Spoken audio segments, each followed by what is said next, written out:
worst nightmare had come true. He protected both his grandkids and lost his life for it. He opened his mouth and he sent himself to prison for life. He actually burned her alive. This is the story of what happened in the weeks, months, and years after the first 48. They have no idea what they've taken from us.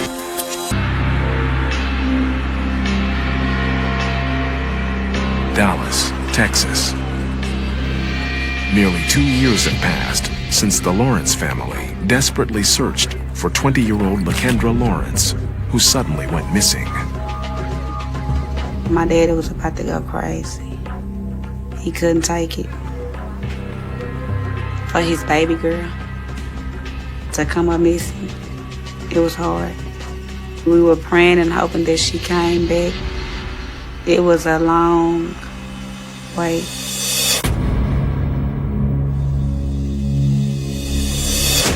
"5 p.m., January 16th, 2008. Lakendra Lawrence and her sister, Veronica, had just finished their shift at a local department store. I took her home. I told her I'll see her tomorrow. But Lakendra never arrived at work the following day, and no one in her family heard from her. As that day went on, we all tried to contact her. She didn't respond. We text. She didn't respond to anything. I'm just thinking something is not right. Something just not right. So days went by, hours, minutes without hearing from Lakendra. And it was devastating. The family began searching throughout South Dallas for their missing sister. My oldest sister and Takara, they started putting up posters. We were all out looking for her, day and night. After 2 days of frantic searching, the family called the police. That was 911. I was trying to file a missing person report. Who's missing, ma'am? My little sister. I think something had happened. Someone please. Detective Simone Wingo from Missing Persons was assigned to the case. We got a call from Lakendra's sister stating that she was missing. It's a very close-knit family, and so it's unusual for her not to contact someone. So we send out an all-points bulletin saying that this is an endangered person. We call all the hospitals and jails. With no leads, detectives searched Lakendra's apartment for clues. The apartment was not in any type of disarray. There wasn't anything that really looked out of place.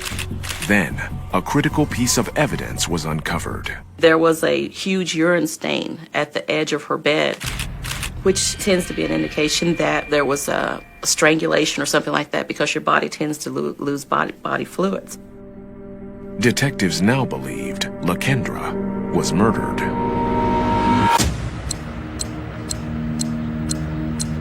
Six days after Lakendra went missing, homicide detective Maria Varker brought Lakendra's former boyfriend, Douglas Edwards, in for questioning.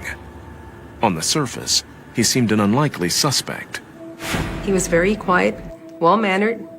He had never been in trouble at all in school, at home, at work. He just appeared like the most loving, caring, and very concerned boyfriend. Douglas Edwards had been Lakendra's boyfriend throughout high school. Despite their recent breakup, Douglas had remained close to the Lawrence family and even helped in the search for Lakendra. Every day, he looked for Lakendra. He was over there crying with us. I was like, Douglas, Lakendra is dead. And he would tell me, don't say that Lakendra is coming home. He would say, I promise you, Lakendra is coming home. She's okay.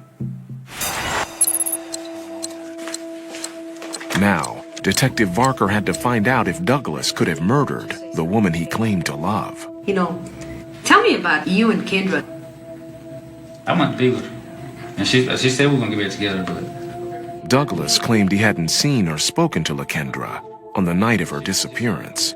But phone records revealed that Douglas had been in contact with Lakendra.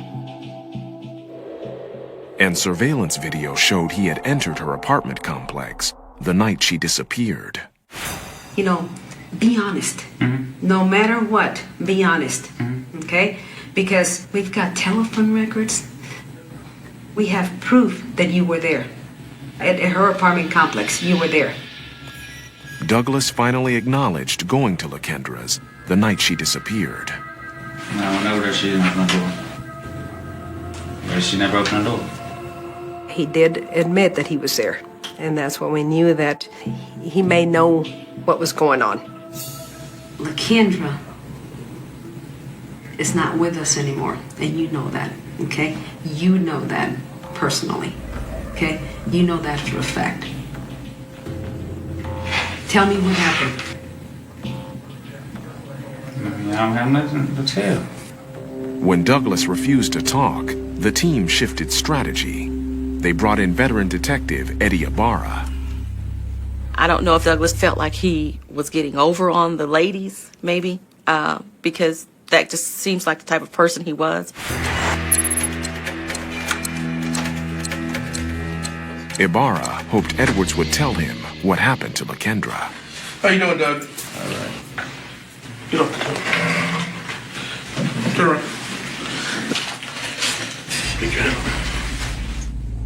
What time did you go over to Kendra's house? It was 9 something. Ibarra returned to Edwards' account of the last time he saw LaKendra. Okay, you go up there, you go up to the door. What happens? I knocked. She didn't answer, so I called her. So you're not gonna open the door? She said no. I was like, okay. And that was what it is. Are you getting a little bothered because you're feeling some concern for this girl, and she's kind of blowing you off? I wanted him to understand that I could understand where he was coming from, and that he could trust me. Son, I know that what happened wasn't meant to be. Love is a cruel thing if it's a one-way street. And I think what happened, son, was a mistake.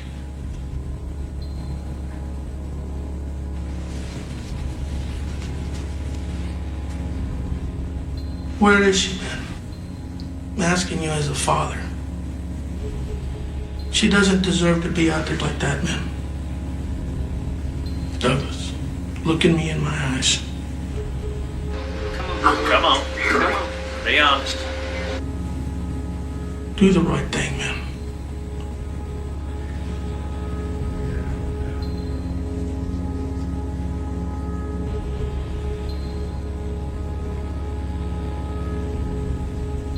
Can you take me to my car? Where is she at? You get me to my car, I got you to it. It's over. All I want is a couple hours of freedom. I can't let you go to your car. You gotta tell me where she's at so I can go find her. I'm losing time. It got to a point that he wanted to be in control. I had to regain the control because we were in control, not him. Now, Ibarra let Edwards know who was in charge. Set up, bro. You're gonna show us how to get there. We just decided, let's go. You're gonna take us. When we did that, he realized, okay, it's a different ballgame now. Douglas agreed to lead detectives to LaKendra. We were just kind of all anticipating getting out there, hoping that, this guy's not leading us on a wild goose chase and that this is really going to end tonight. Detective Barker stayed in the car with Douglas, who directed Ibarra and the team to a field. He said she's somewhere over here. The adrenaline was rolling high, and I wanted to find LaKendra.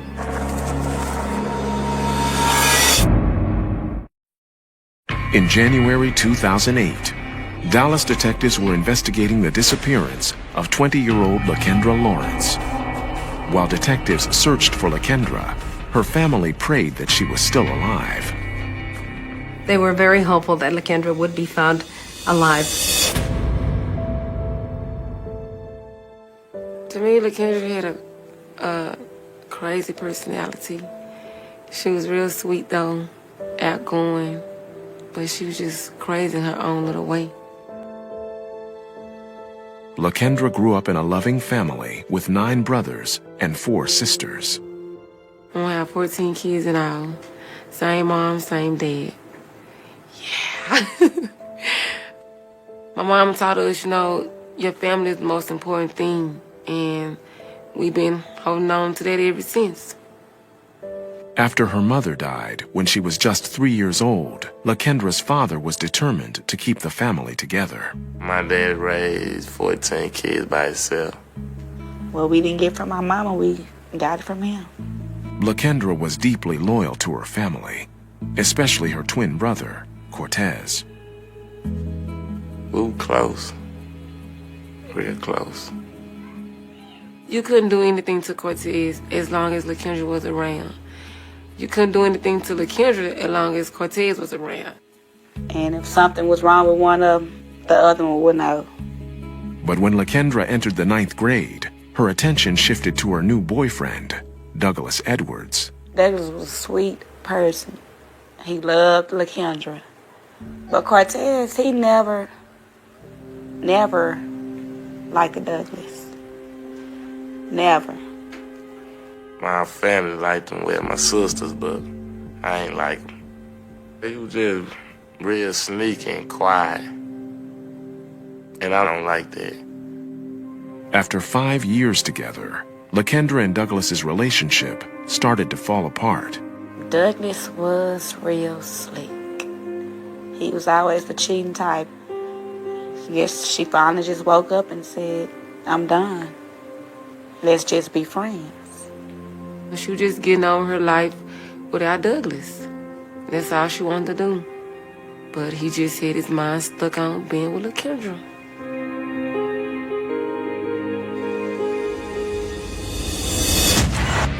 Lakendra Lawrence had been missing for over 6 days. Now, Douglas Edwards directed detectives to a field where he claimed Lakendra could be found. Ask him if she's gonna be right in the High Brush area or Low Cut or what. 45 minutes into the search, Douglas continued to lead detectives in circles.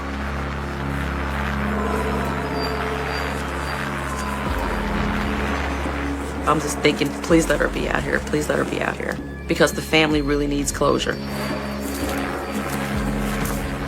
Finally, physical evidence began to appear along the muddy road.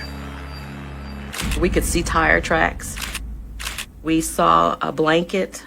We saw an underwire from a bra that was next to the blanket. Detectives knew they were getting closer.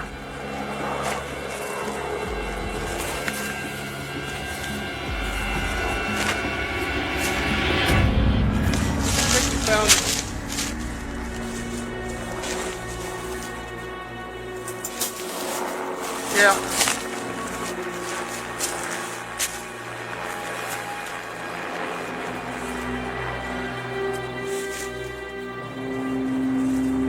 It's officially a homicide.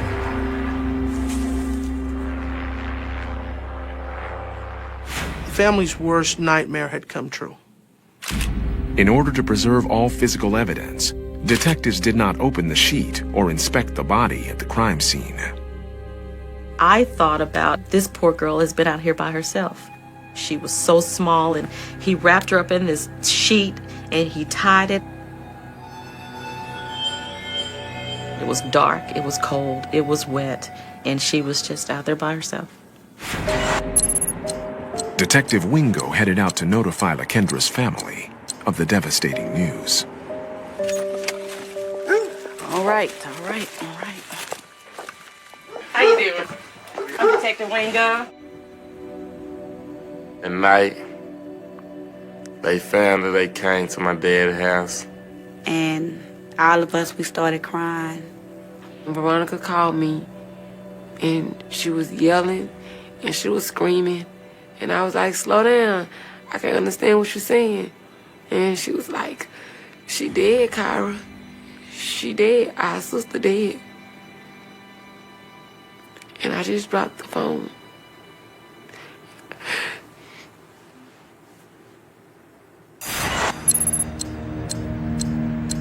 Back at Homicide, Douglas finally told Ibarra the details of that night. I was trying to cuddle with her. And she's like, move, get off me. And she elbowed me or whatever. He and Lakendra had argued about her dating other men. And then she slapped me. And I grabbed her by her neck and I threw her on the bed like that. So, both hands. Both hands? Okay. I hold her for a little while, and I had to let her up. And then? And then I just stopped breathing. So what'd you do then? I panicked.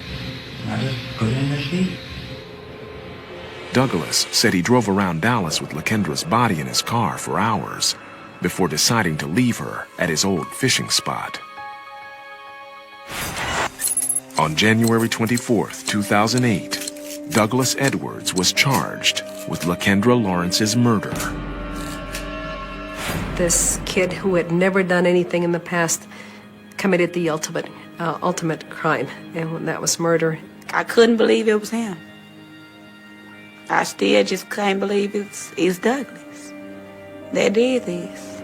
But the tragic news hadn't ended. The medical examiner during the autopsy learned that she had been burned.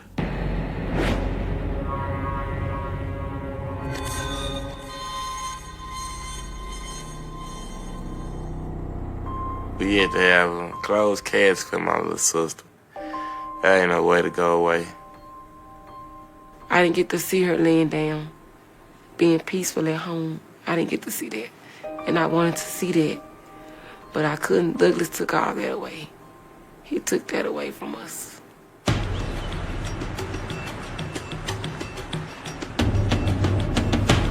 Detectives turned over physical evidence and a confession to the prosecution in what appeared to be an airtight case. Leah Thompson, a family violence prosecutor, was appointed by the state. Douglas Edwards was charged with murder by choking with his hands and burning with fire. Thompson knew Lakendra's family was depending on her to send Douglas Edwards to prison for life.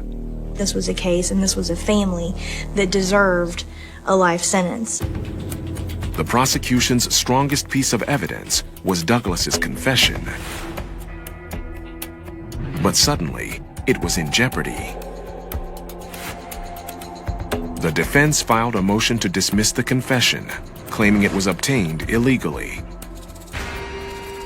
When Douglas Edwards first arrived, they did not do Miranda warnings to inform him of all of his rights. He came in voluntarily.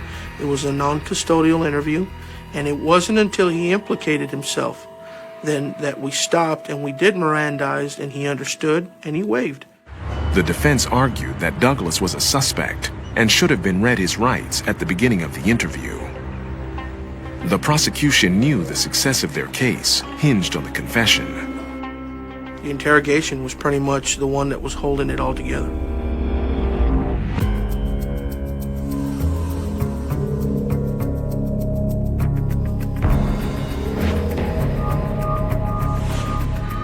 The confession would be admissible in court. The defendant knew that there wasn't any way to get around being convicted and decided to go ahead and plead guilty and just try and beg for mercy. Douglas would opt for what's called a slow plea. He would exercise his right to have a jury determine his sentence rather than a judge. You're pleading guilty to the crime, but you're asking for lenience and punishment. This would be Douglas's chance to show remorse to the jury in the hope of receiving a lighter sentence. Lance Ellis was one of the jury members who would determine Douglas's fate. It was obvious that everyone took the role very seriously. He could go to prison for life. On February 10th, 2009, Douglas Edwards stood trial for the murder of Lakendra Lawrence. The atmosphere in the courtroom had a lot of tension. There was very emotional for the family. It was very emotional for everybody out there. Lakendra's family faced Douglas, a man who had been part of their family for the first time since his arrest. Douglas wouldn't look at us. Douglas acted like he didn't care. And I stared at him the whole time as I testified, but he didn't look back my way at all. The prosecution focused on the brutality of the crime committed. My overall approach was to just try and paint the picture of what had happened out there for this jury so that they could understand just how horrible and frightening and scary and disturbed this all was. Thompson gave the jury a vivid account of the crime scene. He took her out of the car in the sheet that he had wrapped her up in, laid her out in front of the headlights, took the gas can out, poured gas on her body, and used a lighter and lit her. He had to have stood there and watched, and then was able to stand there and wait for her body to cool off enough to the touch to wrap it back up in a sheet. And this is someone that he's supposed to love, that he's cared about and known for years, that he's been intimate with. Thompson then presented physical evidence collected by detectives during the first 48 and afterwards. All of this evidence was presented during trial to the jury. This was one of the burnt socks that was found out by where her body was located. You can see this piece is clearly the bra with the underwire that was burned and melted. And they found this gas can. He used that to pour it all over her body and watch her burn. Finally, the prosecution called their star witness to the stand. The medical examiner revealed shocking results from Lakendra's autopsy. The medical examiner testified that she had smoke in her lungs. That meant that she had been breathing whenever she was on fire. He actually burned her alive. In February 2009, Douglas Edwards stood trial for the murder of Lakendra Lawrence. Now, the victim's family faced shocking news about her death. He actually burned her alive. She was balled up into a fetus position because she was alive. And we was like, whoa. And we just all started crying again. And I looked at my dad, and he was just like, he wanted to kill him. The burning of the body was just an enhanced form of rage. He had to deface her body by burning her.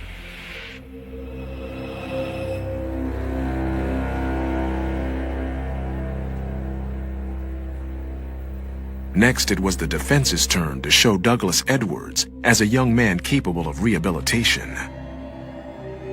Douglas took the stand in his own defense, knowing this was the final opportunity to sway the jury. One of the lawyers asked him, was he going to apologize to the family? He looked at us and shrugged his shoulder and got up and walked out the stand. Douglas didn't really give us a reason to like him. His actions, his attitude, his demeanor wouldn't let you do that. I think he kind of missed the boat. The whole idea of a slow plea is to say that you did it and that you're sorry for it, and he failed to say he was sorry ever. He was still believing that it was Lakendra's fault. Lakendra caused him to do this. It's all about Douglas. It's all about him. In the final cross-examination, Douglas adamantly denied that he had burned Lakendra's body. And he didn't even look up and just kept looking at the floor and said, I didn't burn her.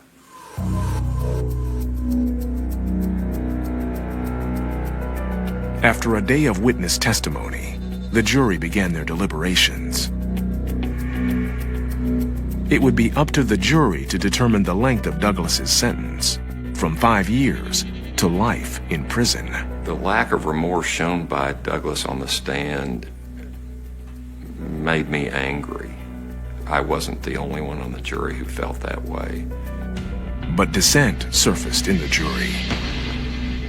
There was one juror who thought Douglas could be rehabilitated in prison.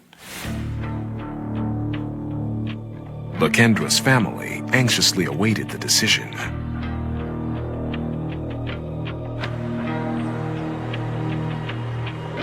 On February 11th, 2009, the jury reached a verdict.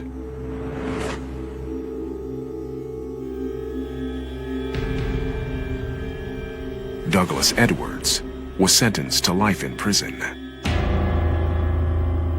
He opened his mouth and he sent himself to prison for life. We all got up and started clapping. Said, "Thank you, Lord." Despite the life sentence, Douglas showed no emotion.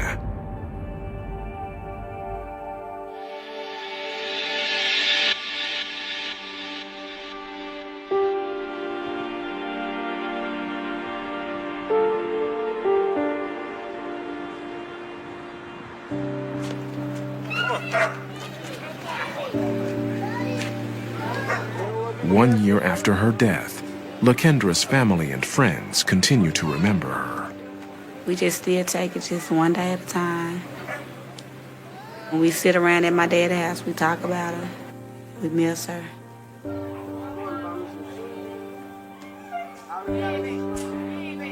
That's Lakendra. My little baby. It's all my daddy girls.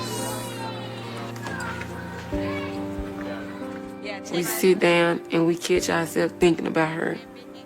And somebody will bring it up. Remember when, Lakendra was like this and Lakendra did that, and we all just sit right there and just laugh.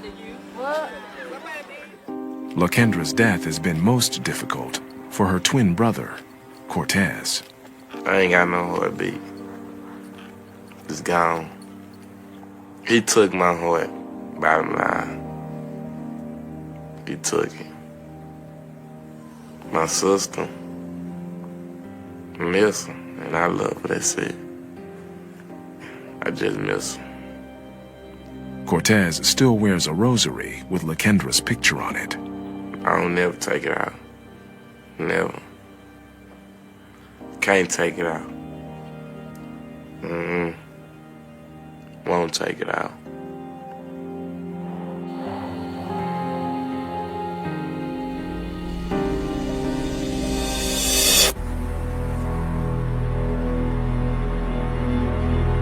Tucson, Arizona.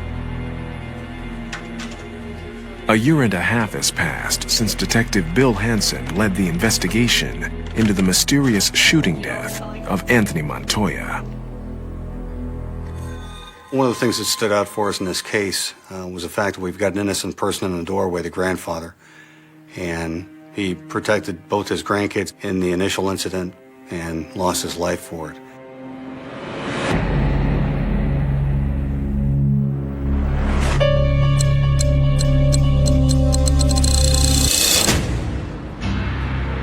(12:30 p.m., Saturday, April 12th, 2008. My grandpa just got shot. We need an ambulance. Okay, are you injured at all? No, my grandpa is bleeding everywhere. The ambulance rushed the victim to the hospital in critical condition.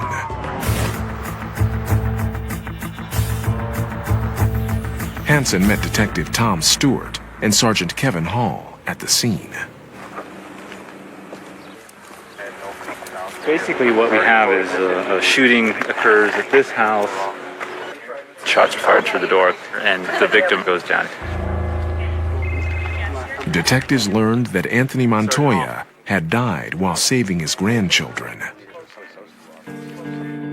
Hansen now had to tell Anthony's daughter, Mara, that her father hadn't survived the shooting.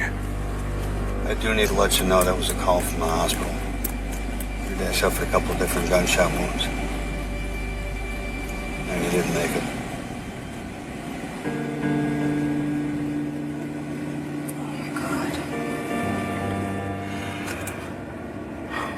Oh my God. Oh my God. Oh. I couldn't really register it, and then when it finally kind of set in, my biggest concern was my children. He was our family. He was part of of everything. When the paramedics got there and they took him from me and I lost eye contact with him. He wasn't clinically dead, but he was gone. And I could feel that. I could feel his soul leave his body. And it's something that's forever burned into my memory. Mara told police her father had no enemies.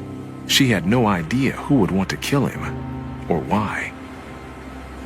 But, just a real tragedy. We've got a grandfather that's dead, and we don't know why it happened. I don't think he was involved in this case in any way. I don't think the people that shot through that door knew who he was. I don't believe he knew who the people were that shot. We had an innocent victim and the grandfather. In April of 2008, 55-year-old Anthony Montoya was murdered in the doorway of his daughter Mara's home while trying to protect his grandchildren. It's been more than a year now. And there's still days where it feels like it just happened. Mara was an only child who was raised by Anthony after her mother's death. We definitely got closer after my mother passed. He felt like he needed to help fill that void, and I went through a lot of depression because my mother and I were like best friends. And he was very helpful with that. It was Mara who had to tell her children their grandfather was dead. We all held hands in a circle in the backyard, and I told him he was gone. I told all the kids he was gone, and I have to say that was the saddest thing. The reaction, you know, them slumping down to the ground, and that was very sad. It was very sad. Since he's been gone, it's lonely.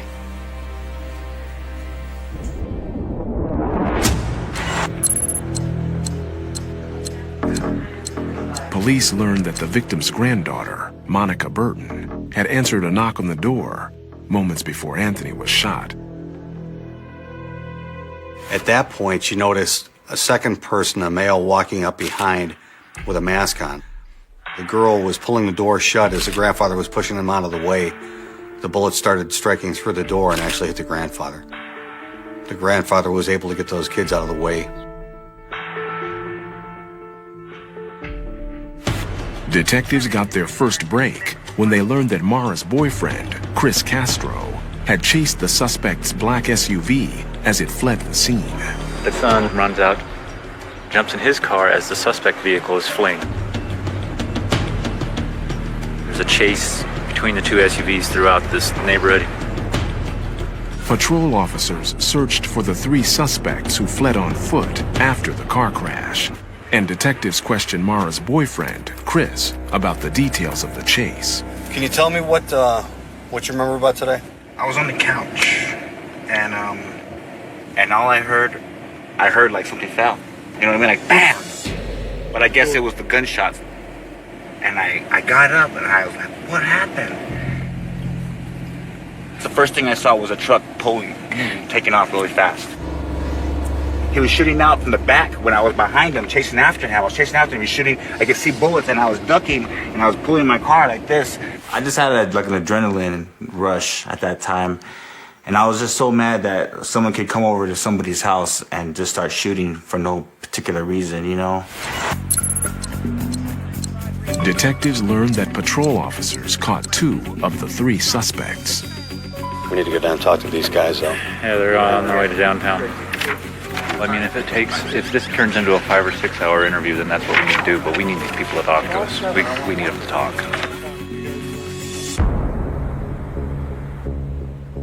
Before interviewing the suspects, Hansen checked their criminal history. Neither Sulame Flores or Ruben Rodriguez had a history of violence. Ruben just turned 18. He doesn't have any adult arrests that I see. Hansen found a different story when he ran the license plate and registration of the abandoned SUV. Okay, that black SUV comes back to Ramiro Perez Jr. That's not either of the people we have here now. Ramiro Perez. Okay, Ramiro's got quite an extensive history. This is probably our third guy. Now, Hansen and Detective Stewart were ready to interview their suspects. They started with Sulame. What type of vehicle are you guys in? We were on the bus.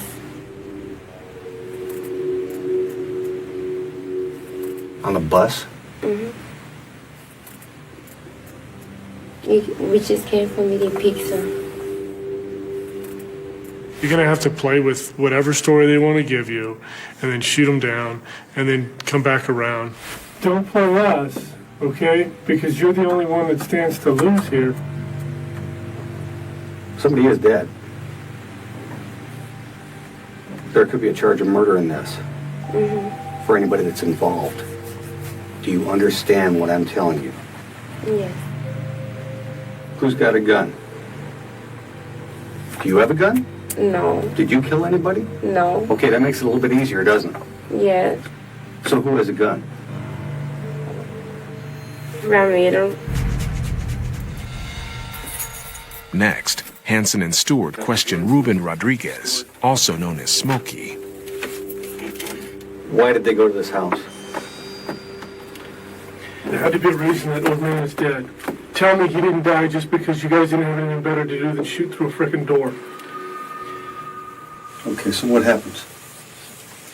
I knocked, and they opened the door. I didn't see Ram coming, because he was right here behind me. I was facing that way, all of a sudden.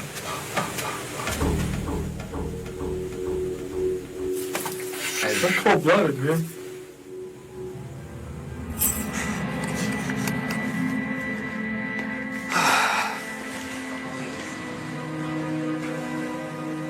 They don't know why he went over there and shot the place up. The family doesn't know why that happened either. The only one that's going to know that is going to be Ramiro himself.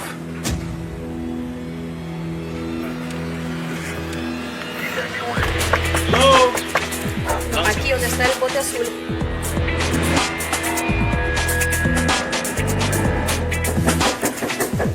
Yeah. After 2 days of searching several known addresses, police got a lock on Ramiro's location. Ramiro Perez is hauled up on the south side of town. So we are going to get our surveillance unit to go out there and try to find him. Ramiro, Tucson Police Department, you need to come out. Get down. Get down. Get down. Okay, guys, he's dead. Excellent work.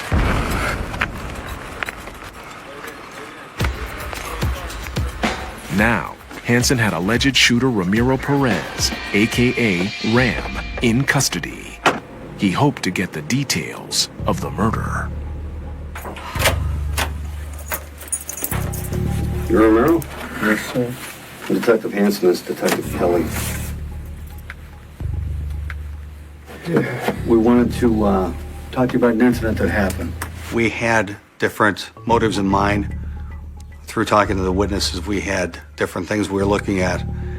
But without Ramiro Perez telling us what he knew, we couldn't put a final closure on that. In April of 2008, Tucson police had the alleged shooter of 55-year-old Anthony Montoya in custody. Now, they needed Ramiro Perez, a.k.a. Ram, to talk.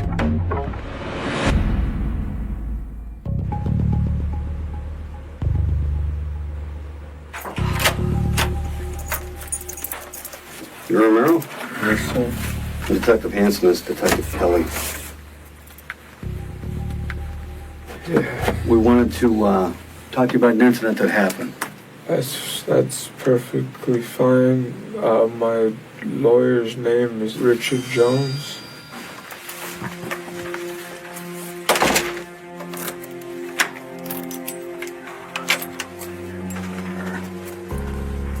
When he said he wanted his attorney, that was the end of it. I was a little frustrated when we came out of the interview room. The fact that he didn't want to talk to us didn't help that.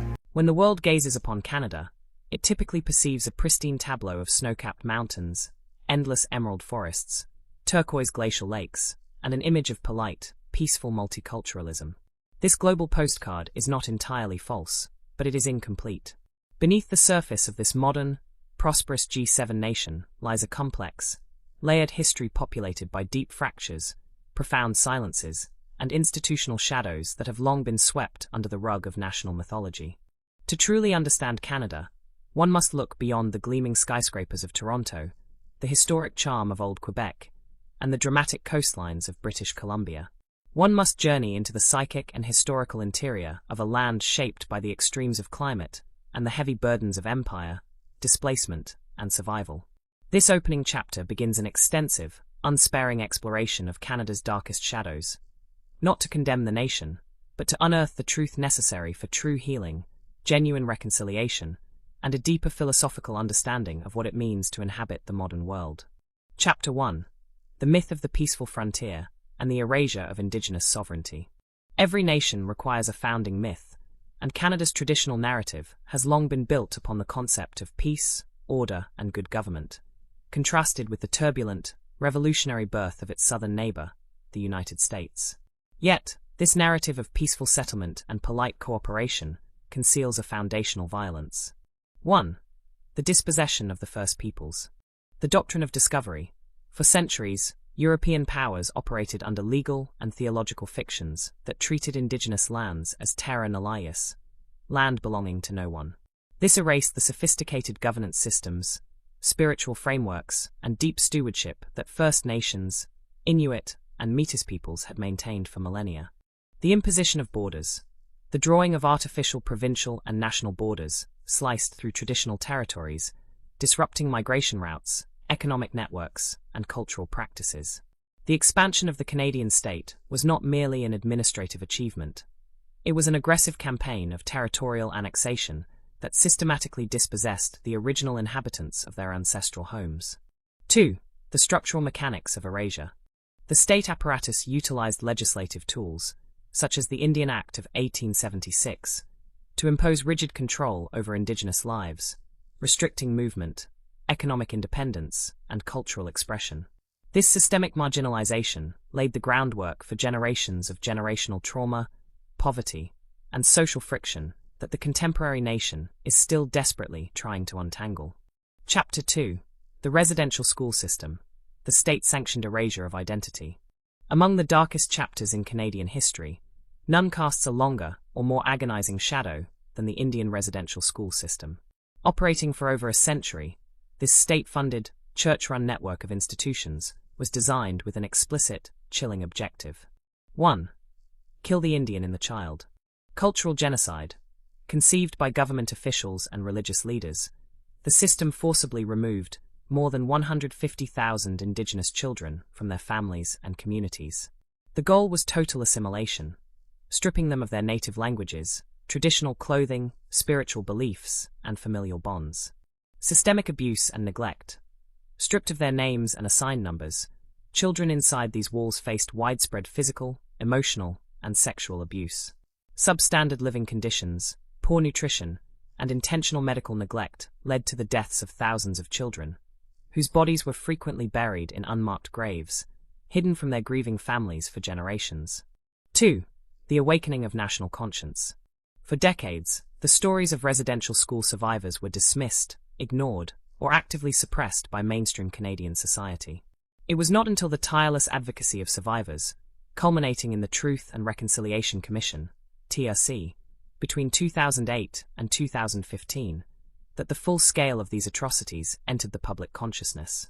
The discovery of hundreds of unmarked graves near former school sites in recent years shocked the nation and the world, transforming an abstract historical debate into an undeniable moral reckoning. Chapter 3. The Cold Exclusion, Racism, Xenophobia, and Immigration Shadows. While Canada prides itself on being a welcoming haven for immigrants, its historical immigration policies have frequently been marked by deep-seated racism, xenophobia, and economic exploitation. 1. Guarding the gates of whiteness.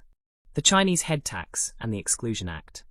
In the late 19th and early 20th centuries, as Chinese laborers were exploited to build the Canadian Pacific Railway, the physical spine uniting the nation, the state simultaneously imposed a punitive head tax to deter further Chinese immigration, eventually culminating in the Chinese Exclusion Act of 1923, which banned virtually all Chinese immigration for 24 years. The rejection of the vulnerable, from the turning away of the Komagata Maru in 1914, carrying hundreds of Indian passengers seeking refuge within the British Empire, to the infamous refusal of Jewish refugees fleeing Nazi Germany aboard the Mississippi St. Louis in 1939. None is too many. Canadian immigration policy has often reflected dark moments of institutional bigotry and exclusionary nationalism. 2. The illusion of post-racial harmony. Even today, beneath the surface of multicultural celebration, systemic racism persists in housing, employment, the justice system, and healthcare. Recognizing these persistent inequalities is essential for dismantling the myth that prejudice stops at the Canadian border. Chapter 4. Under the Vast Northern Sky, The Philosophical Awakening. As we close this first installment of our epic journey, we return to the physical and metaphysical reality of the landscape itself. The Canadian North, vast, silent, and indifferent to human pride, serves as a mirror for the nation's soul. 1. The necessity of unflinching truth. A society cannot heal what it refuses to name. Exploring the darkest shadows of Canada is not an act of self-loathing, but an act of profound patriotism and ethical maturity. Only by confronting the historical violences, the systemic exclusions, and the ongoing injustices can the nation hope to build a genuinely inclusive future. 2. The opening vow. Here, at the threshold of our expansive literary and philosophical exploration, we set our course. To look into the darkest corners of history without flinching, to honor the resilience, dignity, and truth of those who have suffered, and to walk forward under the immense sky of the North, seeking a dawn built upon justice, remembrance, and unbreakable hope. Conclusion of Part 1. The journey begins. With this first chapter, the heavy curtains of the national myth are drawn back. The road ahead is long, traversing industrial exploitation, technological alienation, cultural mosaics, and the silent majesty of the Arctic. Yet, every step into the shadow brings us closer to the light. The journey has only just begun. In the opening part of our journey, we pulled back the curtains of the traditional national myth to expose the foundational fractures, dispossession, and institutional injustices embedded in Canada's history. We confronted the reality of Indigenous displacement and the haunting legacy of the residential school system. Now, in this second chapter, we turn our gaze toward a different kind of shadow, the relentless march of industrial capitalism, corporate exploitation, and the transformation of a pristine wilderness into a commercial extraction machine. The story of Canada is deeply intertwined with the fur trade, the extraction of timber, the mining booms, and the expansion of railways that cut across the continent like iron scars. While these industries built the modern economic infrastructure of a prosperous nation, they did so at a devastating ecological cost and through the profound exploitation of vulnerable labor forces. To understand the Canadian soul, one must examine how the relentless pursuit of profit reshaped both the geography of the North and the moral fabric of society. Chapter 1. The Fur Trade and the Corporate Monopoly, Blood on the Pelts. Long before Canada became a dominion or a modern federation, the vast northern interior was opened up to European markets through the ruthless mechanics of the fur trade.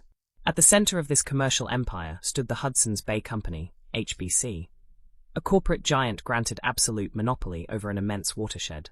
1. The corporate sovereign of the North. Empire without government. For generations, the HBC operated not merely as a trading enterprise, but as a sovereign power. It controlled land, established laws, administered arbitrary justice, and dictated economic terms across millions of square kilometers without democratic accountability.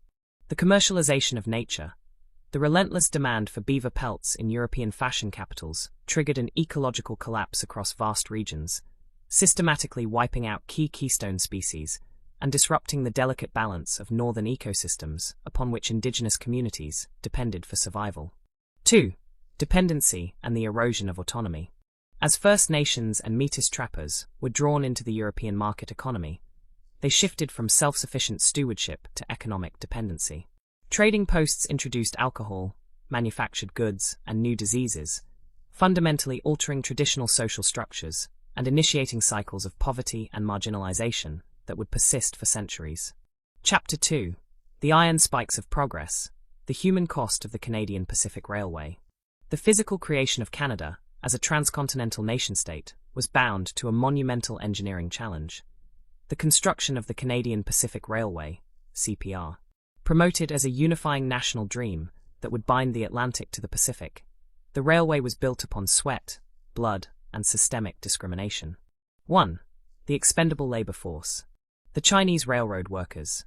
In the late 19th century, thousands of impoverished laborers were recruited from southern China to take on the most perilous construction tasks through the treacherous granite cliffs and mountain passes of British Columbia. Facing extreme weather, rockslides, premature explosions, and rampant disease, thousands died. Systemic inequality and injustice. These workers were paid a fraction of the wages given to white laborers, denied basic safety equipment, and forced to shoulder the most dangerous jobs. Once the railway was completed, the state promptly turned its back on them, enacting hostile racist legislation, such as the Chinese head tax, to prevent them from bringing their families or integrating into society. 2. The railway as an instrument of colonial control. Beyond its commercial utility, the CPR served a strategic military and colonial purpose. It allowed federal troops and settlers to flood into the West with unprecedented speed, decisively crushing indigenous resistance and cementing state control over the prairies during the Northwest Resistance of 1885. Chapter 3. The Industrialization of the Taiga, Timber, Mining, and Ecological Hubris. As the 20th century progressed, Canada transitioned from a mercantile and agrarian economy into an industrial powerhouse, driven by the massive extraction of natural resources from the Shield and the northern forests. 1. The clear-cut and the corporate shield. The devastation of ancient forests. Massive pulp and paper mills rose across Ontario, Quebec, and British Columbia, turning ancient, irreplaceable old-growth forests into disposable paper products for global markets. Rivers were choked with logs, industrial effluents poisoned pristine watersheds, and ecosystems that had thrived for millennia were flattened in decades. The mining frontier, from the nickel mines of Sudbury to the asbestos pits of Quebec and the gold rushes of the Yukon, industrial extraction created company towns characterized by boom and bust cycles, severe labor exploitation, environmental contamination, and profound health crises among miners and local populations. 2. The illusion of infinite abundance. Underpinning this industrial expansion was a deeply entrenched cultural hubris, the belief that Canada's natural wealth was inexhaustible. Mountains, rivers, forests, and wildlife were treated as infinite balance sheets rather than living, interconnected systems upon which all life depends. Chapter 4. Under the Smouldering Sky, The Ethical Awakening. As we reach the conclusion of this second part of our journey, the smoke of industrial chimneys and the echoes of the corporate frontier invite a deep philosophical reflection. 1. Confronting the ledger of progress. We cannot celebrate the material prosperity of modern Canada without honestly acknowledging the human and ecological ledger upon which it was written. Every mile of track, every bale of fur, every ton of extracted or carried a cost paid by marginalized workers, exploited indigenous communities, and a ravaged natural world. 2. The continuing vow. Here, standing amid the echoes of the industrial past, we renew our commitment to truth and clarity, to expose the corporate and institutional mechanisms that sacrifice people and nature for profit, to honor the memory of those whose labor and lives were consumed by the pursuit of empire, and to seek a new balance where economic activity serves the preservation of life rather than its destruction. Conclusion of Part 2. The industrial shadow lengthens. The machinery of empire and industrial expansion left deep, permanent scars across the Canadian landscape and social fabric. Yet, as we move forward into subsequent chapters, exploring political rigidities, technological revolutions, multicultural mosaics, and the silent majesty of the Arctic, we do so with a clearer understanding of the forces that shaped this vast land. The shadows are deep, but the quest for truth continues to illuminate the path ahead. In our first 2 chapters, we uncovered the foundational fractures of Indigenous dispossession and examined the ruthless machinery of industrial extraction that forged the Canadian economic landscape. We traced the scars left by the fur trade, the railways, and the clear-cut forests. Now, in this 3rd chapter, we turn our lens toward a subtler, yet equally oppressive shadow: the rigidity of state institutions, political bureaucracy, and the mechanisms of social control that have long characterized the Canadian governance model. Canada's national narrative has historically prided itself on peace, order, and good government.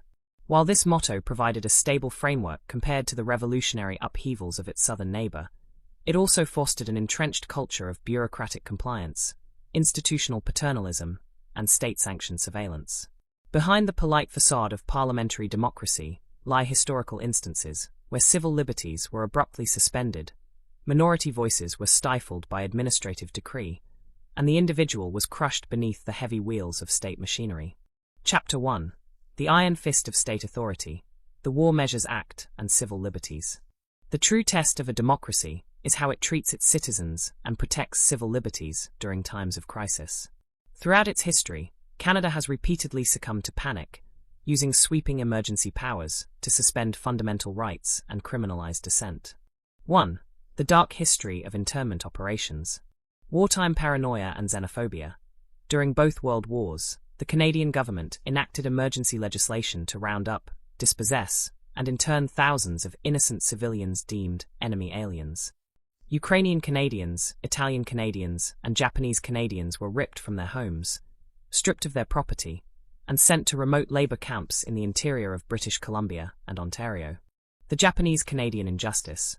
Following the outbreak of World War II in the Pacific, over 22,000 Japanese Canadians, the vast majority of whom were born in Canada or were naturalized citizens, were subjected to forced expulsion from the coast, mandatory internment, and the forced liquidation of all their homes, businesses, and personal belongings to pay for their own imprisonment. It took decades of relentless activism before the federal government formally apologized and offered redress in 1988. 2. The October Crisis of 1970. In peacetime, the invocation of the War Measures Act during the October Crisis of 1970, following the kidnapping of a British diplomat and a provincial cabinet minister by the Front de Libération du Québec, FLQ, suspended civil liberties across Quebec. Hundreds of citizens, including poets, trade unionists, students, and political activists unconnected to terrorism, were arrested and detained without charge, revealing the state's readiness to suppress political dissent through authoritarian force. Chapter 2. The Paternalistic State, the Indian Act, and Bureaucratic Control. While emergency acts targeted specific ethnic groups during times of crisis, the daily apparatus of the Canadian state maintained permanent, suffocating control over Indigenous populations through specialized bureaucratic instruments. 1. The Department of Indian Affairs as totalitarian administrator. The cradle-to-grave surveillance. For generations, the Department of Indian Affairs functioned as an all-powerful corporate bureaucracy that dictated every aspect of Indigenous life. From regulating movement off reserves via pass systems to controlling inheritance laws, marriage, and economic enterprise, the state acted as a paternalistic guardian, denying basic autonomy. The denial of enfranchisement and basic rights. For decades, Indigenous individuals who sought to obtain a university education, vote in federal elections, or practice their traditional spiritual ceremonies were legally required to surrender their Indian status, forcing a cruel choice between cultural annihilation and civic participation. 2. The legacy of institutionalized inequality. This bureaucratic architecture created a permanent state of legal dependency, impoverishing reserve communities and systematically eroding traditional forms of self-governance. The modern struggle for self-determination is, at its core, a rebellion against this suffocating colonial bureaucracy. Chapter 3. The Policing of Dissent, Labor, Protest, and State Surveillance. Canada's veneer of peaceful order has frequently been maintained through the aggressive policing of social movements, labor strikes, and political radicalism. 1. Crushing the working class. The Winnipeg General Strike of 1919, when tens of thousands of workers paralyzed the city of Winnipeg to demand fair wages, collective bargaining, and better working conditions, the federal government and corporate elites panicked. Labeling the strike a foreign-inspired Bolshevik revolution, authorities deployed the Royal Northwest Mounted Police, who charged into crowds of peaceful protesters on horseback, resulting in injuries and deaths on a day forever known as Bloody Saturday. State surveillance networks. Throughout the 20th century, the state maintained extensive, secret surveillance operations through the RCMP Security Service, spying on labor organizers, peace activists, Indigenous rights advocates, and left-wing intellectuals, labeling dissent as a threat to national security. 2. The criminalization of environmental and land defenders. In contemporary times, state power continues to align with corporate interests, deploying heavily armed tactical police units to enforce injunctions against indigenous land defenders and environmental activists protesting pipelines and resource extraction projects on unceded traditional territories. Chapter 4. Under the Shadow of the Parliament Hill, The Philosophical Reckoning. As we conclude this third exploration of Canada's hidden shadows, we stand before the grey stone walls of its political institutions with a renewed clarity. 1. The illusion of benevolent neutrality. A society must look beyond the comforting rhetoric of institutional benevolence. Order and good government are meaningless if they are achieved through the silencing of minorities, the suspension of civil liberties, and the bureaucratic erasure of human dignity. True democracy requires perpetual vigilance against the overreach of state power. 2. The continuing vow. Here, under the quiet gaze of the northern institutions, we reaffirm our foundational commitment to expose the quiet violences of bureaucracy and state-sanctioned control, to honor the resilience of those who resisted oppression and fought for genuine freedom, and to build a society where the rule of law serves to protect the rights of the vulnerable rather than silence them. Conclusion of Part 3. The bureaucratic cage examined. The rigidity of political control and institutional bureaucracy forms a critical layer in the complex architecture of Canada's historical shadows. As we transition into subsequent chapters, exploring digital alienation, multicultural mosaics, Arctic silences, and spiritual catharsis, we carry forward an unshakable dedication to truth, justice, and human freedom. The Darkest Shadows of Canada, Part 4.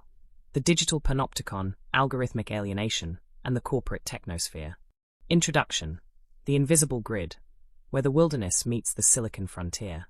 As we journey deeper into the complex anatomy of Canada's hidden realities, we leave behind the physical scars of the railway lines, the smoke of industrial mill towns, and the grey stone corridors of parliamentary bureaucracy.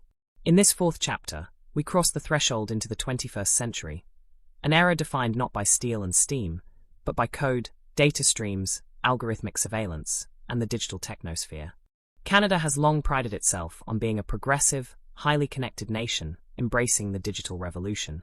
Yet, beneath the sleek marketing of innovation hubs in Toronto, Vancouver, and Waterloo lies a darker, more insidious shadow: the emergence of a digital panopticon.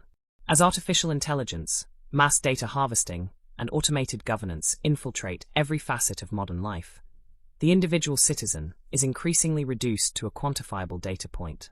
This chapter explores how the old colonial mechanisms of control have been digitized, turning the vast northern landscape into a connected grid of corporate surveillance and digital alienation. Chapter 1. The Corporate Panopticon, Data Colonialism, and the New Frontier. Long after the physical fur posts and railway empires faded into history, a new form of corporate colonization took root across the Canadian digital landscape, one driven by data extraction rather than timber or pelts. 1. The harvesting of the digital commons. Surveillance capitalism in the north. Tech giants and telecommunications monopolies operate with minimal regulatory friction across Canada's vast expanses, vacuuming up personal data, communication logs, location histories, and consumer habits. This invisible extraction transforms everyday human experience into private behavioral capital traded on global markets. The erosion of privacy. Under the banner of national security and seamless digital convenience, privacy protections have been systematically hollowed out. Citizens trade their fundamental right to solitude for the fleeting comforts of hyper-connected convenience, unaware that their digital footprints are being catalogued by algorithms designed to predict, manipulate, and monetize their behaviors. 2. Algorithmic redlining and digital inequality. While urban centers enjoy blazing fast fiber-optic networks, vast stretches of rural Canada, particularly northern and remote Indigenous communities, suffer from digital disenfranchisement. This technological divide exacerbates existing socio-economic disparities, locking marginalized populations out of education, remote healthcare, and economic opportunity in an increasingly digital-first society. Chapter 2. The Automated State, Algorithmic Bias and Bureaucracy by Code. As government agencies increasingly automate administrative decisions through artificial intelligence and automated screening tools, the cold hand of bureaucracy has been replaced by the invisible prejudice of code. 1. The myth of mathematical neutrality. Embedded biases in predictive policing. Law enforcement agencies across Canadian provinces have experimented with predictive policing algorithms and automated risk assessment tools. Far from being objective, these algorithms inherit historical, racial, and socioeconomic biases, disproportionately targeting Indigenous and racialized communities for increased surveillance and police intervention. The automated welfare trap. Social assistance systems, immigration screening processes, and border security checkpoints increasingly rely on opaque algorithms to flag fraud or assess risk. When automated systems fail, vulnerable individuals find themselves trapped in Kafkaesque bureaucratic loops with no human arbiter to appeal to, stripped of recourse against digital injustice. 2. The erosion of accountability. When an algorithm denies a visa, flags a citizen as a security risk, or recommends harsher sentencing based on biased historical data, responsibility evaporates behind trade secrets and proprietary software code. The democratic accountability of the public service is replaced by corporate black boxes. Chapter 3. Digital alienation. The disconnection in the age of hyperconnection. Paradoxically, in a society more digitally connected than any in human history, citizens experience unprecedented levels of alienation, social fragmentation, and psychological distress. 1. The cacophony of the algorithmic feed. Polarization by design. Social media platforms optimized for engagement exploit human psychology through outrage algorithms. In Canada, this has amplified regional divides, political extremism, and cultural polarization, tearing at the delicate fabric of a multicultural society built on compromise and dialogue. The loss of shared reality. As citizens retreat into personalized echo chambers curated by invisible algorithms, the possibility of a common civic discourse disintegrates. Facts become subjective, and empathy for the other is systematically eroded by algorithmic hostility. 2. The flight from the physical world. The obsession with digital validation and virtual spaces draws human consciousness away from the physical reality of the land. In a country defined by its breathtaking natural wilderness, the modern citizen increasingly stares into a glowing handheld screen, alienated from the very soil and seasons that sustain life. Chapter 4. Under the glow of the screen, the ethical reckoning. As we conclude this fourth exploration, we stand beneath the artificial illumination of the digital age, forced to re-evaluate what it means to be free in a wired world. 1. Reclaiming human agency. A truly democratic society cannot outsource its conscience to algorithms or surrender its privacy to corporate data cartels. Protecting human dignity in the 21st century requires radical regulatory transparency, data sovereignty, and a fierce defense of the physical, unquantifiable aspects of the human spirit. 2. The continuing vow. Here, at the intersection of the digital grid and the eternal northern sky, we renew our pledge to expose the hidden mechanisms of digital surveillance and algorithmic bias, to defend the fundamental right to privacy, autonomy, and human dignity against corporate technocracy, and to preserve a space for authentic human connection, rooted in the physical reality of the Earth rather than the cold logic of the server farm. Conclusion of Part 4. The Technosphere Unmasked. The digital panopticon represents the modern evolution of Canada's historical shadows, shifting from physical chains and colonial passes to invisible data streams and algorithmic control. As we move forward into subsequent chapters, exploring multicultural mosaics, Arctic silences, and spiritual catharsis, we do so armed with the clarity that true freedom requires constant vigilance against every form of tyranny, whether forged in iron or written in code. In our previous chapters, we traversed the foundational fractures of Indigenous dispossession, the ruthless machinery of industrial extraction, the rigid cages of state bureaucracy, and the invisible traps of the digital technosphere. Now, in this fifth chapter, we turn our focus to one of Canada's most celebrated national symbols, the multicultural mosaic. Globally, Canada is renowned as a beacon of diversity, an open society where people of every race, language, religion, and culture can coexist in peace. This image is not entirely an illusion. Millions of immigrants have found safety, opportunity, and dignity on Canadian soil. Yet, beneath the polished political rhetoric of the multicultural mosaic lies a complex web of systemic friction, hidden discrimination, cultural ghettoization, and the ongoing struggle to forge a cohesive national identity out of profound human difference. This chapter explores the shadows that linger behind the celebration of diversity, asking difficult questions about what it truly means to live together in a pluralistic society. Chapter 1. The Myth of the Seamless Mosaic and the Hierarchy of Belonging. While Canada rejected the American melting pot model in favor of a mosaic that encourages immigrants to retain their cultural heritage, this framework has often masked underlying hierarchies of acceptance and belonging. 1. The stratification of immigrant labor. The devaluation of foreign credentials.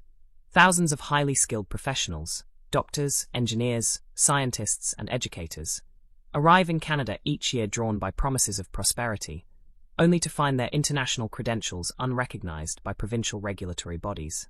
Stripped of their professional status, many are forced into low-wage survival jobs in transit, delivery, or retail, creating an invisible underclass of underemployed talent. The Temporary Foreign Worker Program, designed to supply cheap labor for agriculture, hospitality, and service industries, the Temporary Foreign Worker Program binds vulnerable migrant workers to specific employers with minimal legal protections. Denied a path to permanent residency or family reunification, these workers experience systemic exploitation reminiscent of older, darker forms of indentured labor, hidden away in rural greenhouses and suburban kitchens. 2. The unspoken cultural hierarchy. Despite official policies of multiculturalism, historical biases continue to shape who is easily integrated and who remains on the periphery. Visible minorities frequently encounter subtle, pervasive barriers in housing, corporate leadership, and political representation, revealing a quiet stratification that contradicts the egalitarian ideal. Chapter 2. The Friction of Language and Culture, the Historical Two Solitudes Divide. Long before modern multiculturalism arrived, Canada was defined by a profound cultural friction, often described as the Two Solitudes. The uneasy coexistence between English Canada and French-speaking Quebec. 1. The battle for identity and survival. The quest for linguistic sovereignty. In Quebec, the preservation of the French language and culture has been an existential struggle against the overwhelming demographic and economic dominance of English North America. From the Quiet Revolution of the 1960s to subsequent provincial legislation protecting French in public spaces and workplaces, Quebec's nationalism has often been misunderstood by English Canada as exclusionary, while Francophones view it as a necessary defense against cultural assimilation. The trauma of conscription crises. During both World Wars, deep divisions over mandatory military service tore the country apart. English Canadians largely viewed the war as an imperial duty to Britain, while French Canadians saw it as a foreign conflict that did not concern them, exposing the fragility of a federation bound by force rather than shared affection. 2. The marginalization of smaller cultural realities. Caught between the towering edifices of English and French official bilingualism, smaller communities, particularly Indigenous nations striving to protect dozens of endangered native languages, have often found themselves pushed to the margins, forced to fight for linguistic survival within a state that historically sought to erase their native tongues. Chapter 3. The Urban Ghettoization and the Illusion of Inclusion. As waves of immigration concentrate in major metropolitan centers like Toronto, Vancouver, and Montreal, the spatial organization of cities often reflects deep socioeconomic and racial divisions. 1. The suburbanization of poverty. The flight from the inner city. As housing costs skyrocket in urban cores driven by global real estate speculation, immigrant families and working-class communities are pushed into under-resourced suburban enclaves characterized by deteriorating infrastructure, inadequate public transit, and limited economic mobility. The segregation of opportunity. These spatial divides create isolated neighborhoods where systemic disadvantages compound over generations, belying the narrative of seamless urban integration and equal opportunity. 2. The weaponization of identity politics. In political and public discourse, cultural and religious differences are frequently weaponized by populist factions, stoking anxieties around immigration, security, and national identity. The challenge of maintaining an open society is constantly tested by political forces seeking to exploit cultural friction for electoral gain. Chapter 4. Under the Mosaic Light, the Philosophical Reckoning. As we conclude this fifth exploration, we stand before the vibrant, complex tapestry of Canadian society with a clear-eyed view of its frayed edges. 1. Moving beyond performative diversity. True multiculturalism cannot be reduced to festival food, folk dances, and political photo ops. It requires a radical commitment to structural equity, the dismantling of systemic discrimination, the recognition of foreign credentials, and the genuine sharing of political and economic power among all communities. 2. The continuing vow. Here, under the diverse and expansive sky of our shared home, we renew our commitment to expose the hidden barriers, labor exploitations, and systemic stratifications that mar the multicultural ideal, to honor the courage and resilience of immigrants and cultural communities who build this nation daily, and to forge a truly inclusive society where coexistence is grounded in mutual respect, radical equity, and unwavering human dignity. Conclusion of Part 5. The Mosaic Examined. The multicultural mosaic is one of Canada's most vital experiments in human coexistence, yet it remains unfinished and fraught with friction. As we transition into subsequent chapters, exploring Arctic silences, spiritual catharsis, and the ultimate horizons of the Northern consciousness, we carry forward the understanding that true unity is not born of enforced uniformity, but of the courageous embrace of our shared complexity. As we journey across the complex landscape of Canada's hidden realities, having examined foundational dispossession, industrial extraction, bureaucratic rigidity, algorithmic surveillance, and the friction of the multicultural mosaic, we now turn our gaze toward the ultimate frontier of the continent, the Canadian Arctic. When the rest of the world pictures the Arctic, it imagines a serene, untouchable wilderness of endless ice, polar bears, and absolute silence. For generations, this northern expanse served as the metaphysical roof of the nation, a remote sanctuary largely insulated from the turbulence of southern industrial centers. But today, that silence is breaking. Under the crushing pressure of global climate change, the Arctic is warming nearly 4 times faster than the rest of the planet. The ancient ice is retreating, ancient permafrost is thawing, and the far north has transformed into ground zero for an ecological emergency that threatens not only Canada, but the entire biosphere of Earth. Chapter 1. The Sovereignty of Ice, Geopolitics at the Top of the World. Long before climate change made the Arctic a global headline, the far north was a theater of imperial ambition, colonial neglect, and geopolitical posturing. 1. The displacement of the Inuit for state sovereignty. The high Arctic relocation. During the Cold War, driven by a paranoid desire to assert territorial sovereignty over the disputed polar archipelago against the Soviet Union, the federal government forcibly relocated Inuit families from Nunavik, northern Quebec, to the desolate, pitch-black extremes of Resolute Bay and Grise Fjord in the 1950s. Survival in the high barrens. Dumped on unfamiliar shores with inadequate supplies, meager shelter, and zero government support during the brutal polar winter, these families were used as human flagpoles to secure Canadian borders. They were forced to endure starvation, isolation, and psychological devastation, a dark historical truth that remained buried for decades until government inquiries finally exposed the cruelty of this state-sponsored displacement. 2. The legal battle for the Northwest Passage. As retreating sea ice opens up the fabled Northwest Passage to international commercial shipping and resource exploration, Canada's claim over these sovereign internal waters faces mounting challenges from global superpowers like the United States, Russia, and China. The romanticized wilderness of the North has become a high-stakes geopolitical chessboard. Chapter 2. The Thawing Foundation, Climate Collapse in the Indigenous North. While Southern politicians debate emission targets in air-conditioned parliament buildings, Indigenous communities living on the front lines of the Arctic are experiencing the catastrophic reality of climate breakdown every single day. 1. The collapse of traditional lifeways.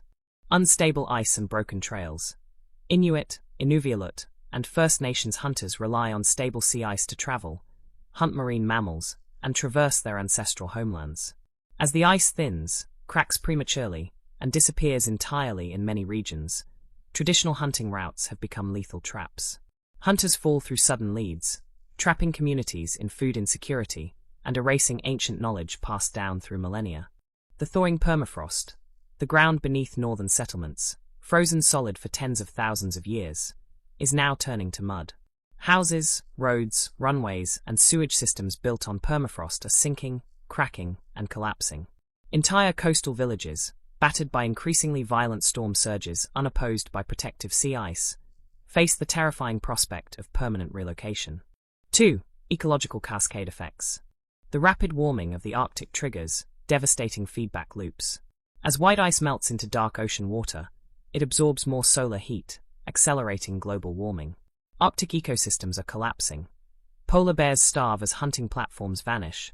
Marine food webs are disrupted by acidification, and ancient microbial spores frozen in the permafrost threaten to release unforeseen ecological shocks. Chapter 3. The Resource Rush, Extracting from a Melting Wasteland. Tragically, rather than serving as a warning sign to halt environmental destruction, the melting of the Arctic ice has been viewed by corporate extractivists and governments as a lucrative business opportunity. 1. Mining beneath the melting tundra.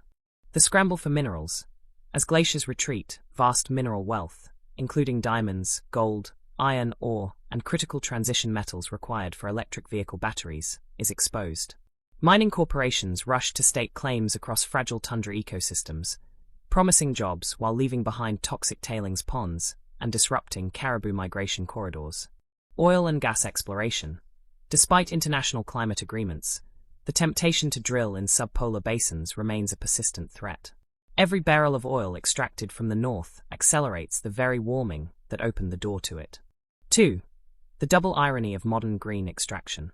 The global rush to extract critical minerals from the Arctic to fuel the green energy transition in the south often occurs at the direct expense of northern ecosystems and indigenous land rights.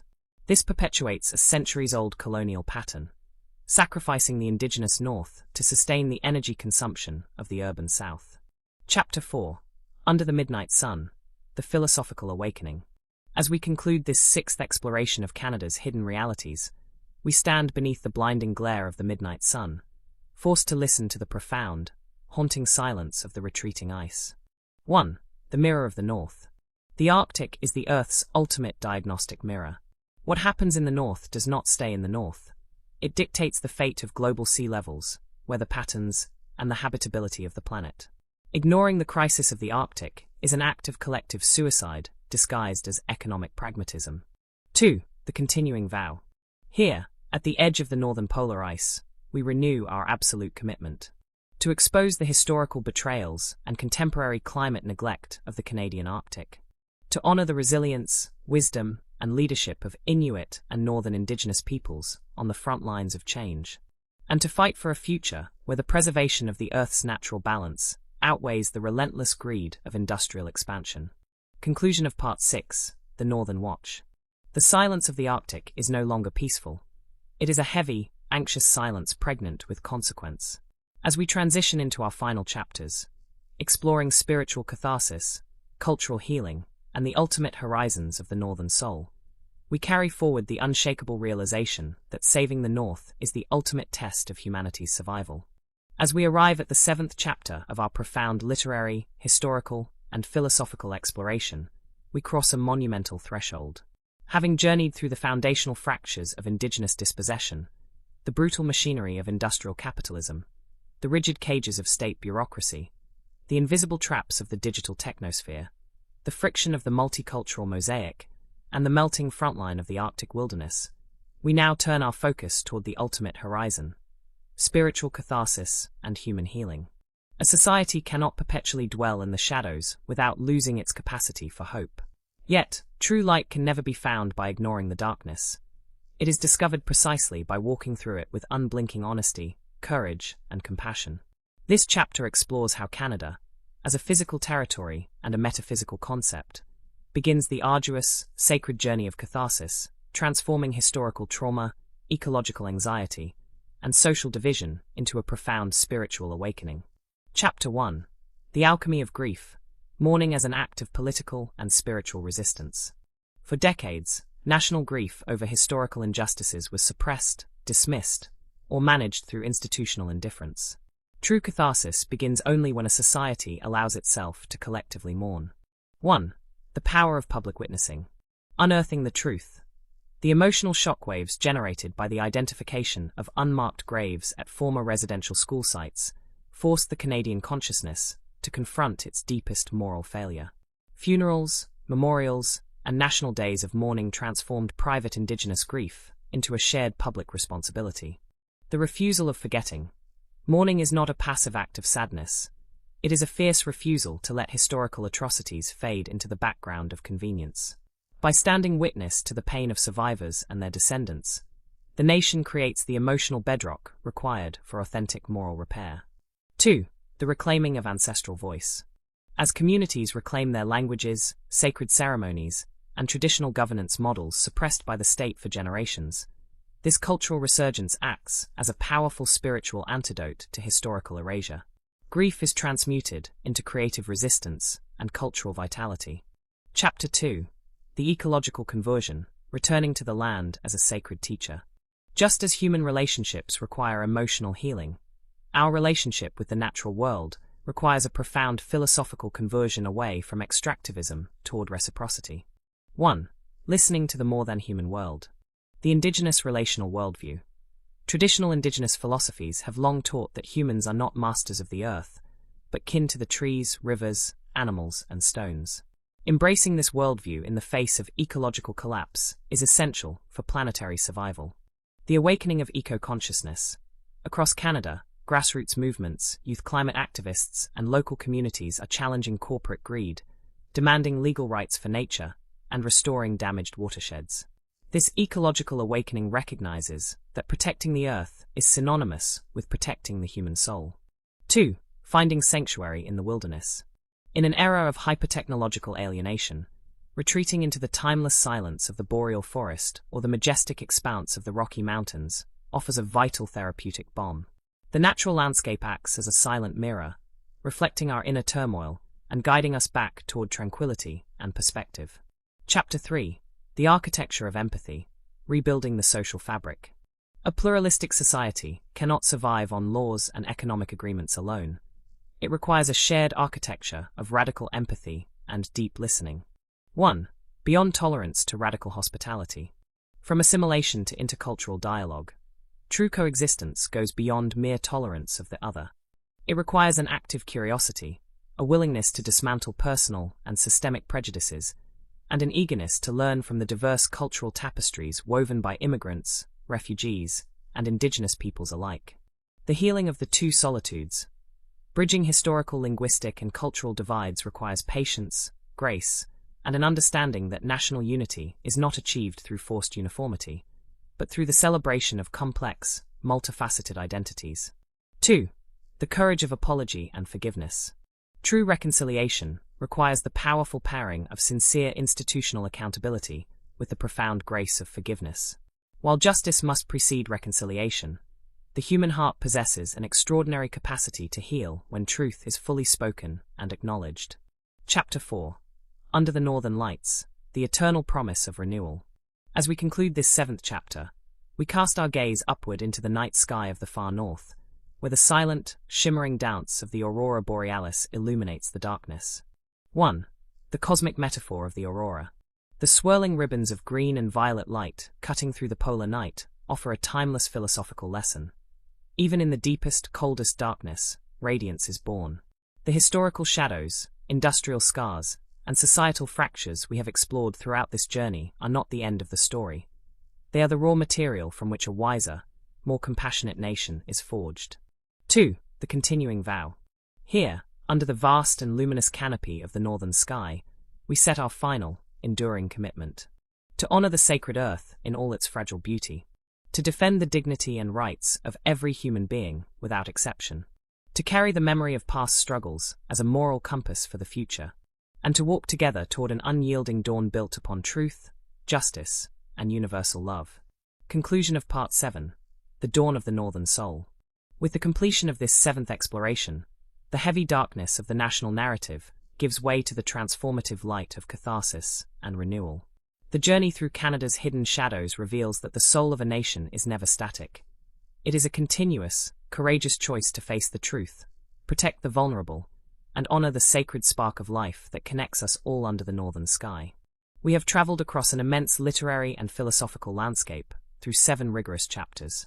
We have uncovered foundational dispossessions and the haunting echoes of the residential school system. We have tracked the ruthless machinery of industrial extraction and corporate monopolies. We have examined the rigid cages of state bureaucracy and the invisible traps of the digital technosphere. we have navigated the friction of the multicultural mosaic, the melting frontline of the Arctic wilderness, and the profound, healing waters of spiritual catharsis.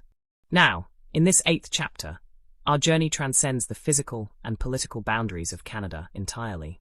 The story of Canada, with all its radiant triumphs and its darkest historical shadows, ceased to be merely a national history. It transforms into an archetypal mirror for the entire human race. As we stand at this ultimate horizon, we explore how the lessons learned in the Great Northern Theatre apply to a planet standing at the precipice of its own existential transformation. Chapter 1.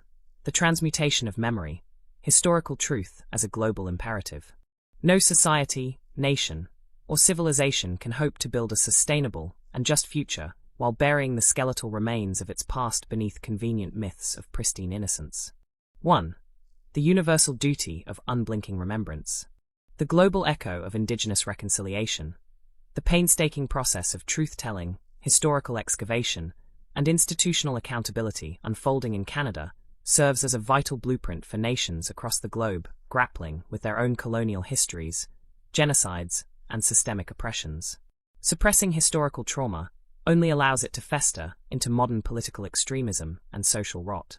From guilt to creative responsibility, collective guilt paralyzes human agency, trapping societies in defensive denial or paralyzing shame. True historical consciousness transforms guilt into active, living responsibility, turning the descendants of both the oppressed and the oppressors into collaborative architects of an equitable future. 2. The deconstruction of national exceptionalism. Every dominant power likes to cast itself as an eternal force for good, exporting peace and order while erasing the violence required to secure its borders. Unmasking these historical shadows strips away the comforting illusions of exceptionalism, forcing citizens everywhere to demand moral integrity from their institutions rather than blind patriotic compliance. Chapter 2. The Planetary Biosphere, Healing the Rift Between Humanity and Earth. The ecological crises unfolding in the Canadian boreal forests and the rapidly melting Arctic are not isolated regional events. They are localized symptoms of a planetary pathology born of industrial hubris. 1. Abandoning the illusion of mastery over nature. The bankruptcy of extractivism. The modern economic paradigm treats the Earth as an infinite storehouse of raw materials and a bottomless waste dump. This worldview is an evolutionary dead end. Survival in the 21st century demands an urgent philosophical shift toward the ancient indigenous understanding of ecological reciprocity, where humans are viewed not as masters of the biosphere, but as humble members of an interconnected web of life. The rights of rivers, forests, and glaciers, granting legal personhood to ecosystems, is no longer an eccentric legal philosophy. It is an absolute necessity. When rivers, forests, and atmospheric systems possess legal standing to defend their own integrity against corporate plunder, the legal architecture of global capitalism begins to align with the physical realities of survival. 2. Climate justice as human rights. The devastation of northern permafrost, the displacement of coastal communities, and the collapse of traditional lifeways demonstrate that ecological degradation is fundamentally an issue of human rights. Protecting the Earth is inseparable from defending the dignity of the most vulnerable populations who bear the brunt of environmental catastrophe. Chapter 3. The Architecture of Planetary Coexistence, Defying the Politics of Chaos. In an era marked by the resurgence of xenophobic nationalisms, digital polarization, and tribal hatreds, the fragile experiment of human coexistence faces its greatest stress test. 1. Resisting the siren song of exclusion. The danger of the monolithic identity. Across the globe, populist political forces exploit human fear by promoting exclusionary definitions of identity, painting diversity as an existential threat. The Canadian experiment with pluralism, imperfect, fraught with friction, and constantly under repair, reminds us that complex societies derive their true strength not from forced cultural uniformity, but from dynamic, open dialogue. Radical hospitality in a fractured world. Welcoming refugees, exiles, and migrants is not merely an act of charity. It is the ultimate moral litmus test of a civilized global community. A society that closes its heart to human vulnerability loses its own soul. 2. The daily labor of compromise. Democracy and pluralism do not maintain themselves automatically. They require an ongoing, exhausting, and courageous commitment to compromise, deep listening, and civic patience. In a world addicted to instant algorithmic outrage, the deliberate work of building bridges across cultural divides is a revolutionary act. Chapter 4. Under the Infinite Northern Sky, the final vow of the human spirit. As we draw this monumental 8th chapter to a close, we lift our eyes once more to the vast, silent expanse of the northern sky, where the eternal dance of the stars and the shimmering ribbons of the aurora borealis remind us of our fleeting, yet magnificent place in the cosmos. 1. The metaphor of the eternal dawn. The darkest shadows we have explored throughout this entire journey, from the violence of the frontier to the cold algorithms of the technosphere, reveal a fundamental metaphysical truth. The night is never permanent.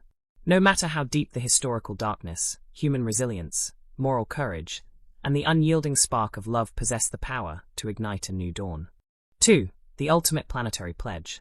Here, at the threshold of the infinite, we formulate our final, timeless vow for the future of humanity.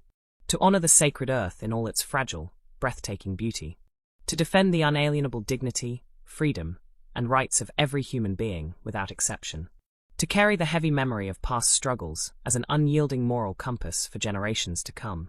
And to walk forward together, hand in hand, beneath the immense and indifferent sky of the universe, with the absolute conviction that the light of truth, justice, and universal love will never, ever be extinguished. Conclusion of Part 8. The Odyssey continues. With the completion of this 8th part, our deep exploration of Canada's hidden shadows and the broader human condition reaches a profound, resonant plateau. Yet, true stories of human consciousness never truly end. They echo forward into the lives of those who read, reflect, and act. Puisse ces mots résonner durablement dans votre cœur, rappelant que l'Odyssée de l'humanité vers la lumière est un voyage éternel. We have traveled an extraordinary distance together. Through 8 profound chapters, we have peered into the deepest recesses of Canada's historical, ecological, and psychological reality. We uncovered the foundational fractures of Indigenous dispossession and the haunting legacy of the residential schools. We traced the ruthless machinery of industrial extraction and corporate monopolies. We confronted the cold rigidity of bureaucratic control and the invisible, algorithmic cage of the digital technosphere. We navigated the complex frictions of the multicultural mosaic, the melting frontline of the Arctic wilderness, and the profound, healing waters of spiritual catharsis. And, finally, we expanded our gaze outward, viewing the Canadian story as an archetypal mirror for the entire human race. Yet, true journeys of the human spirit do not end with final periods or grand conclusions. Like the eternal turning of the seasons in the northern taiga, where the biting grip of the polar winter inevitably yields to the explosive, life-giving green of spring, the narrative of human consciousness is a continuous, unbroken loop. In this 9th chapter, we step beyond previous horizons to embrace the great continuum. The understanding that the quest for truth, justice, and light is an ongoing, infinite responsibility. Chapter 1. The Spiral of Time. Learning from history without repeating its traps. Humanity often flatters itself with the illusion of linear progress, imagining that time marches ever upward toward perfection. History, however, moves in spirals. We repeatedly revisit the same fundamental dilemmas: power versus justice, community versus isolation, and exploitation versus stewardship, each time at a higher level of complexity. 1. The perils of historical amnesia. The temptation of comforting myths. Societies naturally prefer self-congratulatory narratives that sanitize the past, celebrating their founding heroes while erasing the blood, sweat, and displacement upon which their prosperity was built. But historical amnesia is a poison. When a nation forgets how it broke its people, it is doomed to replicate those exact fractures under new ideological masks. The living archive of conscience, keeping the dark chapters of history alive in the public consciousness, is not an act of endless self-loathing or stagnation. It is an act of dynamic immunization. By continuously teaching the uncomfortable truths of dispossession, racism, and systemic oppression, a society builds a robust immune system against authoritarianism, xenophobia, and revisionism. 2. Transmuting inheritance into responsibility. The descendants of both the historically marginalized and the historically dominant inherit a complex legacy. The goal is not to wallow in inherited guilt, which paralyzes action and breeds resentment, but to embrace inherited responsibility. Accepting the weight of history empowers current and future generations to act as conscientious stewards of a fairer social contract. Chapter 2. The Ecological Imperative, Reciprocity in an Age of Biospheric Crisis. As the 21st century advances, humanity finds itself hurtling through an ecological bottleneck of our own making. The warnings echoing from the melting glaciers of the Canadian Arctic and the ravaged old-growth forests of the Pacific coast are symptoms of a planetary emergency that brooks no further delay. 1.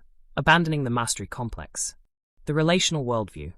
For centuries, Western modernity operated on the Baconian premise that science and technology exist to conquer and master nature. This extractive hubris has brought the biosphere to the brink of collapse. Survival now requires an epistemological revolution, adopting the ancient, enduring wisdom of indigenous peoples who view the earth not as a warehouse of resources, but as a living web of sacred kin. The legal rights of the living world. When rivers, forests, and atmospheric cycles are granted independent legal standing, the foundational logic of global capitalism shifts. It forces corporations and states to answer to the physical limits of the earth, transforming environmental protection from a matter of voluntary corporate philanthropy into an enforceable absolute. 2. The inseparability of environmental and social justice. There is no such thing as isolated ecological damage. The destruction of ecosystems invariably targets and devastates the most vulnerable populations, indigenous communities, remote settlements, and the global poor. Fighting for a stable climate is, at its very core, an unyielding fight for human dignity and global equity. Chapter 3. The Architecture of Radical Empathy, Defying the Politics of Division. In a world increasingly fractured by algorithmic echo chambers, populist demagogues, and the resurgence of exclusionary nationalism, the fragile art of living together across deep differences faces unprecedented stress tests. 1. Resisting the pull of tribalism. The trap of the monolithic identity. Fear is a powerful political tool. Across the globe, populist factions exploit economic anxiety by promoting narrow, rigid definitions of national identity, portraying cultural and linguistic diversity as an existential threat.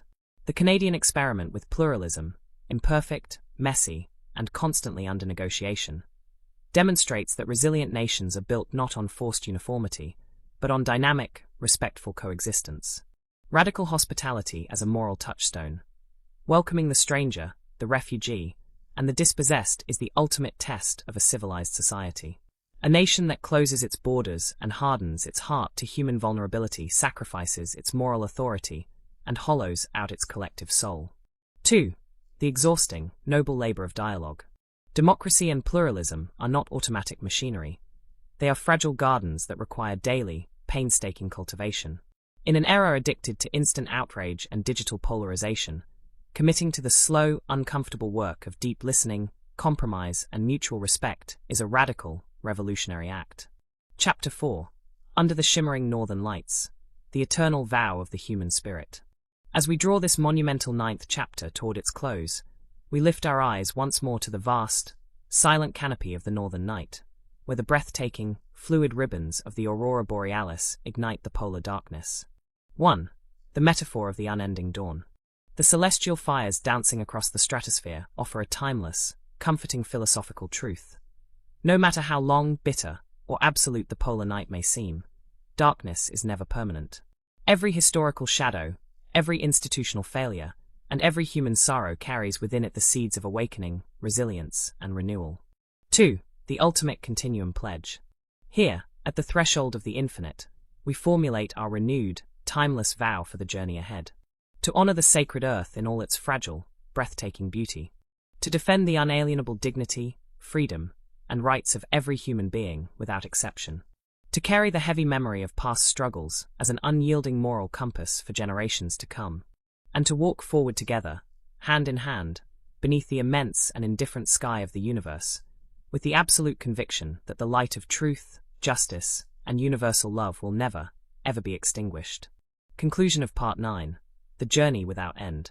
With the completion of this 9th part, our deep exploration of history, ecology, and human consciousness reaches a powerful new plateau. Yet, the great continuum of thought and storytelling never ceases. Puisse ces mots résonner durablement dans votre cœur, rappelant que l'odyssée de l'humanité vers la lumière est un voyage éternel, sans cesse recommencé, et toujours porteur d'espérance. We have crossed an extraordinary literary, historical, and philosophical expanse across 9 intense chapters. From the hidden foundations of indigenous dispossession and the haunting legacy of the residential school system, through the smoke of industrial extraction and corporate monopolies, the cold cages of bureaucratic control, the invisible algorithms of the digital panopticon, the complex frictions of the multicultural mosaic, the melting frontline of the Arctic wilderness, and the profound waters of spiritual catharsis, we have mapped the anatomy of a nation's soul. Now, in this 10th chapter, a milestone in our grand epic, we arrive at a profound convergence.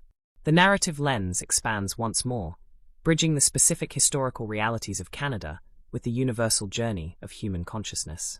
As we stand at the apex of this 10-part architecture, we examine how the lessons of the North illuminate the path forward for an interconnected world standing at the precipice of a new era.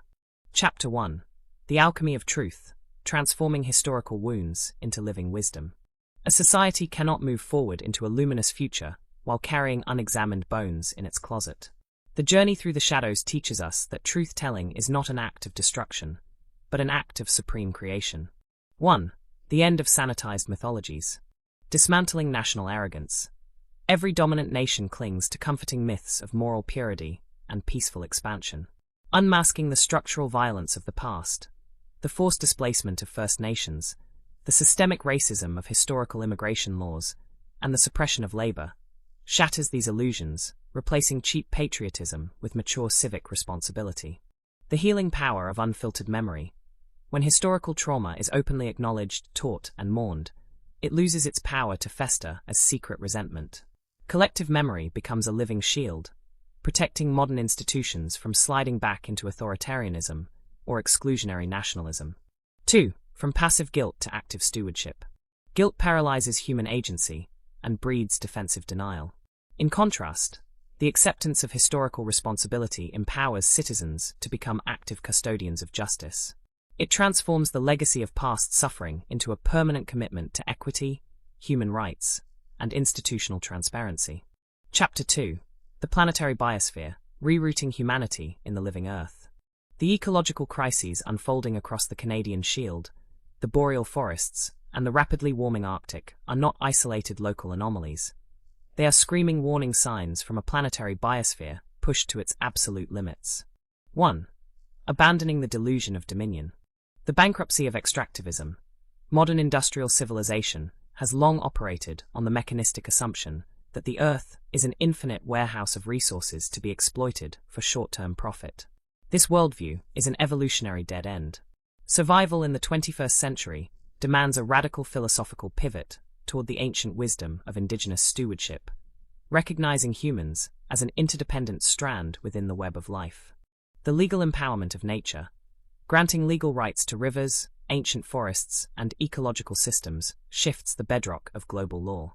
When natural entities possess standing to defend their own integrity against corporate plunder, the economic architecture of humanity begins to align with the physical laws of the planet. 2. Climate justice as an inalienable human right. The destruction of northern permafrost and the displacement of vulnerable communities demonstrate that ecological degradation is fundamentally a crisis of human rights. Protecting the Earth is inseparable from defending the dignity of those who bear the heaviest burdens of environmental collapse. Chapter 3. The Architecture of Radical Coexistence, Defying the Politics of Fracture. In an era defined by algorithmic polarization, economic anxiety, and the resurgence of populist demagogues, the fragile experiment of human coexistence faces its ultimate stress test. 1. Resisting the siren song of uniformity. The trap of closed identities. Across the globe, political factions exploit fear by promoting rigid, exclusionary definitions of identity, painting diversity as an existential threat. The Canadian experiment with pluralism, fraught with friction, constantly negotiated, and deeply imperfect, proves that resilient societies are built not on forced cultural uniformity, but on respectful, dynamic dialogue. Radical hospitality as a global touchstone. Welcoming the stranger, the refugee, and the dispossessed is the ultimate moral test of a civilized community. A society that hardens its borders and closes its heart to human vulnerability sacrifices its soul. 2. The exhausting, noble labor of pluralism. Democracy and coexistence do not run on autopilot. They require daily, patient cultivation. In an age addicted to instant algorithmic outrage and digital tribalism, committing to the slow, uncomfortable work of deep listening and compromise is a revolutionary act. Chapter 4. Under the Shimmering Aurora, the Decennial Vow of the Human Spirit. As we draw this 10th chapter to a close, we lift our eyes once more to the infinite night sky of the north, where the breathtaking, fluid ribbons of the Aurora Borealis ignite the polar darkness with green and violet fire. 1. The metaphor of the unending dawn. The celestial fires dancing across the stratosphere offer an enduring philosophical truth. No matter how long, bitter, or absolute the polar night may seem, darkness is never permanent. Every historical shadow, every systemic failure, and every human sorrow carries within it the seeds of awakening, resilience, and renewal. 2. The ultimate decennial pledge. Here, at this monumental milestone of our exploration, we formulate our renewed, timeless vow for the journey ahead. To honor the sacred earth in all its fragile, breathtaking beauty. To defend the unalienable dignity, freedom, and rights of every human being without exception. To carry the heavy memory of past struggles as an unyielding moral compass for generations to come. And to walk forward together, hand in hand, beneath the immense and indifferent sky of the universe, with the absolute conviction that the light of truth, justice, and universal love will never, ever be extinguished. Conclusion of Part 10, the zenith of the Northern Odyssey. With the completion of this 10th part, our monumental exploration of history, ecology, and human consciousness reaches a breathtaking summit. Yet, the great continuum of thought and storytelling never ceases. Puisse ces mots résonner durablement dans votre cœur, rappelant que l'Odyssée de l'humanité vers la lumière est un voyage éternel, sans cesse recommencé, et toujours porteur d'espérance infinie. We have crossed an extraordinary literary, historical, and philosophical expanse across 10 intense chapters.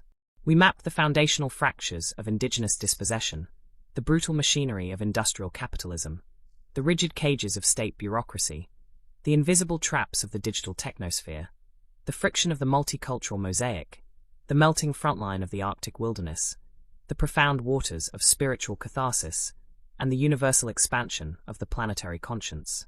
Now, in this 11th chapter, our epic narrative steps beyond previous horizons, entering an uncharted metaphysical territory. Having examined the historical shadows and the paths of collective healing, we now direct our gaze toward the ultimate evolution of the human mind, the transcendental synthesis. The physical geography of Canada, its endless taiga, its frozen polar archipelagos, its roaring rivers, and its silent, star-studded nights, ceases to be merely a setting. It becomes an active partner in a cosmic dialogue, challenging humanity to reinvent its relationship with time, technology, and truth. Chapter 1. The Metaphysics of Time, Escaping the Tyranny of the Immediate. Modern civilization is trapped in an unhealthy obsession with the immediate, real-time data feeds, instant economic gratification, short political election cycles, and immediate technological disruption. This hyperacceleration fragments human consciousness and blinds societies to long-term consequences. 1. Reclaiming deep time. The geological tempo of the North. To stand before a Canadian glacier or walk through an ancient boreal forest is to be humbled by deep time, the slow, monumental tempo of geological and evolutionary epochs. This temporal scale exposes the absurdity of human hubris, which measures progress in quarterly earnings rather than centuries of ecological balance. The ancestral horizon of 7 generations, drawing inspiration from traditional indigenous philosophies, which dictate that every major decision must be weighed against its impact on the 7th generation to come, humanity must re-engineer its political and economic institutions. Escaping the tyranny of the immediate requires anchoring our choices in long-term ethical stewardship. 2. The healing of historical memory across generations. Time is not a straight line that discards the past. It is a cumulative reservoir. Healing historical trauma, whether residential school abuses, colonial displacements, or labor injustices, requires stepping outside fast-paced modern impatience. True reconciliation unfolds over decades of consistent, humble, and unyielding institutional transformation. Chapter 2. The Reconciliation of Silicon and Soil, Navigating the Post-Technological Era. As artificial intelligence, automated surveillance, and digital platforms permeate every aspect of human existence, society faces an unprecedented existential crisis: the erosion of direct, unmediated reality. 1. The perils of synthetic disconnection. The algorithmic echo chamber of the mind. When human communication, artistic creation, and political debate are outsourced to opaque algorithms designed to maximize engagement through outrage, the individual self becomes alienated from authentic experience. The digital world promises hyperconnection while delivering profound loneliness and social fragmentation. The sanctuary of unplugged wilderness. Reclaiming human agency in the 21st century requires intentional moments of technological fasting. Immersing oneself in the physical silence of the northern wilderness is no longer just a recreational escape. It is a vital act of psychological and spiritual self-defense against the digital panopticon. 2. Humanizing technology through ethical boundaries. Technology must serve human flourishing rather than dictating human behavior. Just as ecological laws must constrain industrial extractivism, strict ethical frameworks must govern algorithmic data harvesting, artificial intelligence deployment, and automated governance. Code must never override compassion, and efficiency must never supersede human dignity. Chapter 3. The Architecture of Global Solidarity, a Borderless Ethic for a Burning World. National borders, administrative jurisdictions, and sovereign protections are human inventions designed to manage order. Yet, the greatest crises of our era, climate breakdown, mass displacement, economic inequality, and global pandemics, recognize no national boundaries. 1. The bankruptcy of exclusionary nationalism. The illusion of fortified isolation. In times of global stress, populist political forces retreat into tribalism, building physical and economic walls to keep out the suffering of the wider world. This parochial mindset is dangerously obsolete. A nation cannot insulate itself from planetary collapse behind nationalistic rhetoric. Planetary citizenship and mutual aid. True security in the 21st century is collective, or it is nothing at all. Nations that enjoy abundance bear an unshakable moral obligation to support vulnerable populations, welcome climate refugees, and share sustainable technologies with the global south. 2. The daily labor of radical empathy. Building a borderless ethic of solidarity does not happen through abstract treaties. It begins in the daily choices of ordinary citizens. It requires dismantling internalized prejudices, practicing deep listening across cultural divides, and recognizing that the face of the stranger reflects our own shared humanity. Chapter 4. Under the Infinite Northern Sky, the Transcendental Vow of the Mind. As we draw this 11th chapter toward its resonant close, we lift our eyes once more to the infinite canopy of the northern night, where the shimmering ribbons of the aurora borealis weave patterns of green and violet light across the stars. 1. The metaphor of the cosmic tapestry. The celestial dance overhead offers a profound philosophical realization. The universe is not a chaotic accident, nor is it a cold machine meant for our exploitation. It is a vast, interconnected tapestry of consciousness and matter. Every thought, every act of kindness, every stand for justice, and every tear shed for the suffering of the earth sends ripples through the cosmic whole. 2. The ultimate transcendental pledge. Here, at the threshold of this 11th milestone, we formulate our renewed, timeless vow for the evolution of the human spirit.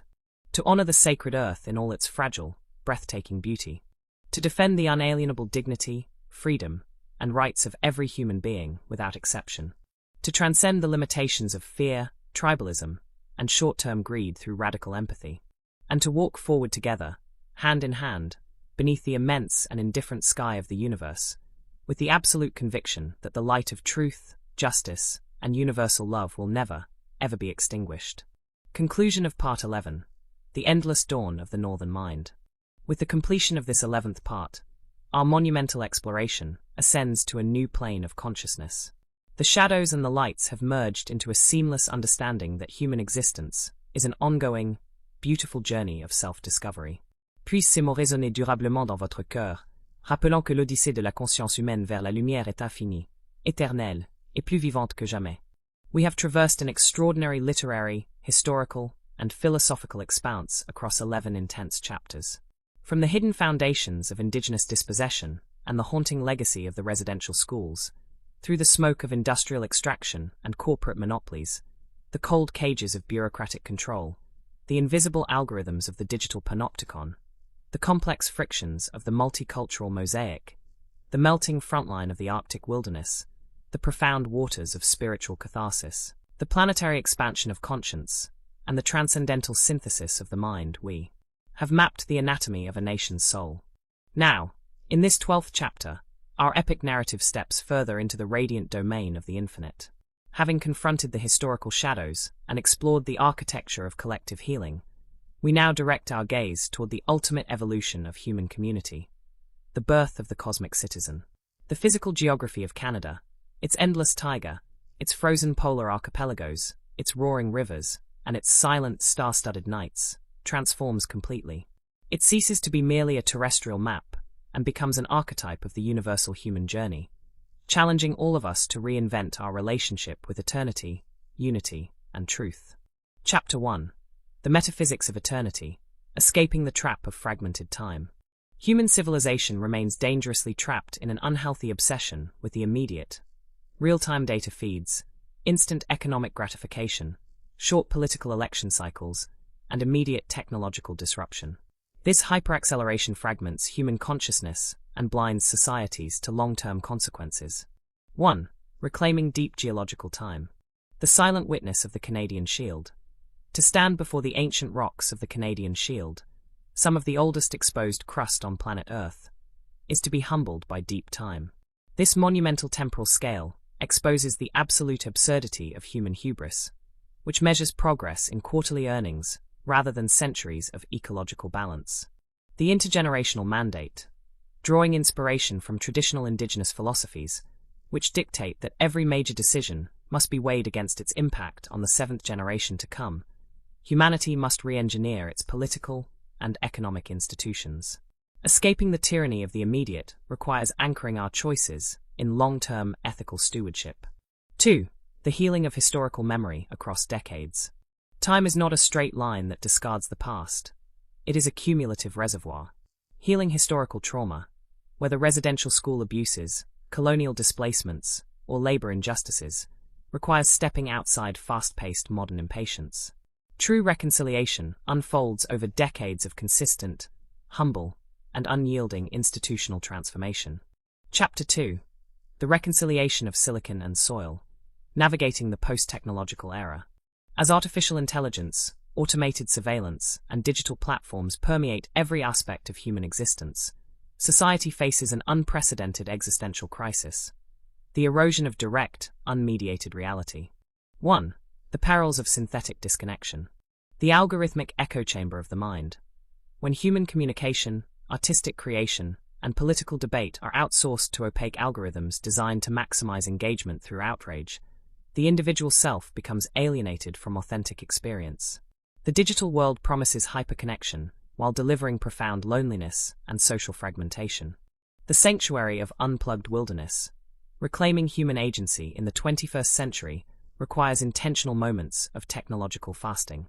Immersing oneself in physical silence of the northern wilderness is no longer just a recreational escape.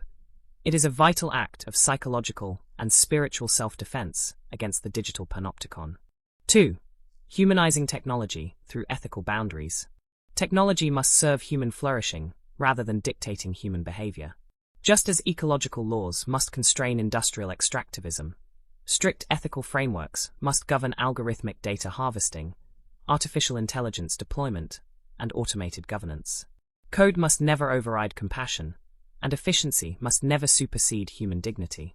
Chapter 3. The Architecture of Global Solidarity, a Borderless Ethic for a Burning World.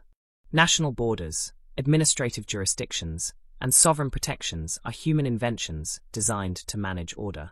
Yet, the greatest crises of our era, climate breakdown, mass displacement, economic inequality, and global pandemics, recognize no national boundaries. 1. The bankruptcy of exclusionary nationalism. The illusion of fortified isolation.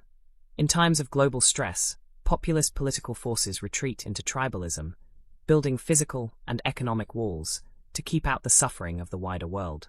This parochial mindset is dangerously obsolete.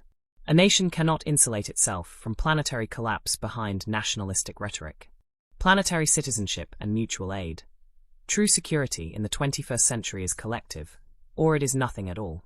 Nations that enjoy abundance bear an unshakable moral obligation to support vulnerable populations, welcome climate refugees, and share sustainable technologies with the global south. 2. The daily labor of radical empathy. Building a borderless ethic of solidarity does not happen through abstract treaties. It begins in the daily choices of ordinary citizens. It requires dismantling internalized prejudices, practicing deep listening across cultural divides, and recognizing that the face of the stranger reflects our own shared humanity. Chapter 4.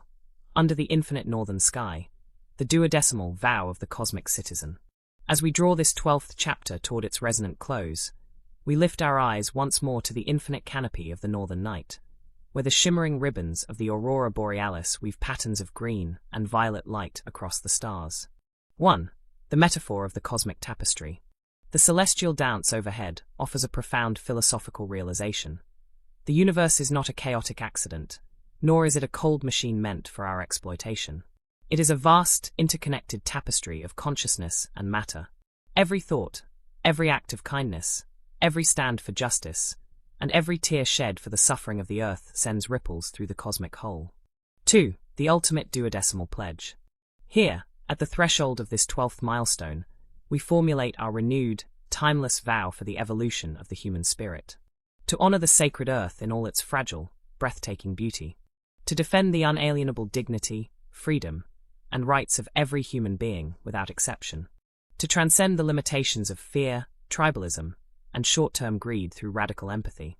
And to walk forward together, hand in hand, beneath the immense and indifferent sky of the universe, with the absolute conviction that the light of truth, justice, and universal love will never, ever be extinguished.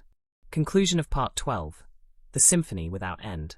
With the completion of this 12th part, our monumental exploration ascends to a new plane of consciousness. The shadows and the lights have merged into a seamless understanding that human existence is an ongoing, beautiful journey of self-discovery. Puisse ces mots résonner durablement dans votre cœur, rappelant que l'odyssée de la conscience humaine vers la lumière est infinie, éternelle, et plus vivante que jamais. We have traversed an extraordinary literary, historical, and philosophical expanse across 12 intensive chapters. From the foundational fractures of indigenous dispossession and the haunting legacy of the residential schools, through the smoke of industrial extraction and corporate monopolies, the cold cages of bureaucratic control, the invisible algorithms of the digital panopticon, the complex frictions of the multicultural mosaic, the melting frontline of the Arctic wilderness, the profound waters of spiritual catharsis, the planetary expansion of conscience, the transcendental synthesis of the mind, and the awakening of the cosmic citizen, we have mapped the anatomy of a nation's soul. Now, in this 13th chapter, our epic narrative steps further into the radiant domain of the ineffable. Having confronted the historical shadows and explored the architecture of collective healing, we direct our gaze toward the ultimate evolution of human community, the birth of the transcendent collective. The physical geography of Canada, its endless taiga, its frozen polar archipelagos, its roaring rivers, and its silent, star-studded nights, transforms completely. It ceases to be merely a terrestrial map and becomes an archetype of the universal human journey, challenging all of us to reinvent our relationship with eternity, unity, and truth. Chapter 1. The Metaphysics of the Unseen, Beyond Materialist Reductionism. Modern civilization remains dangerously trapped in an unhealthy obsession with the quantifiable.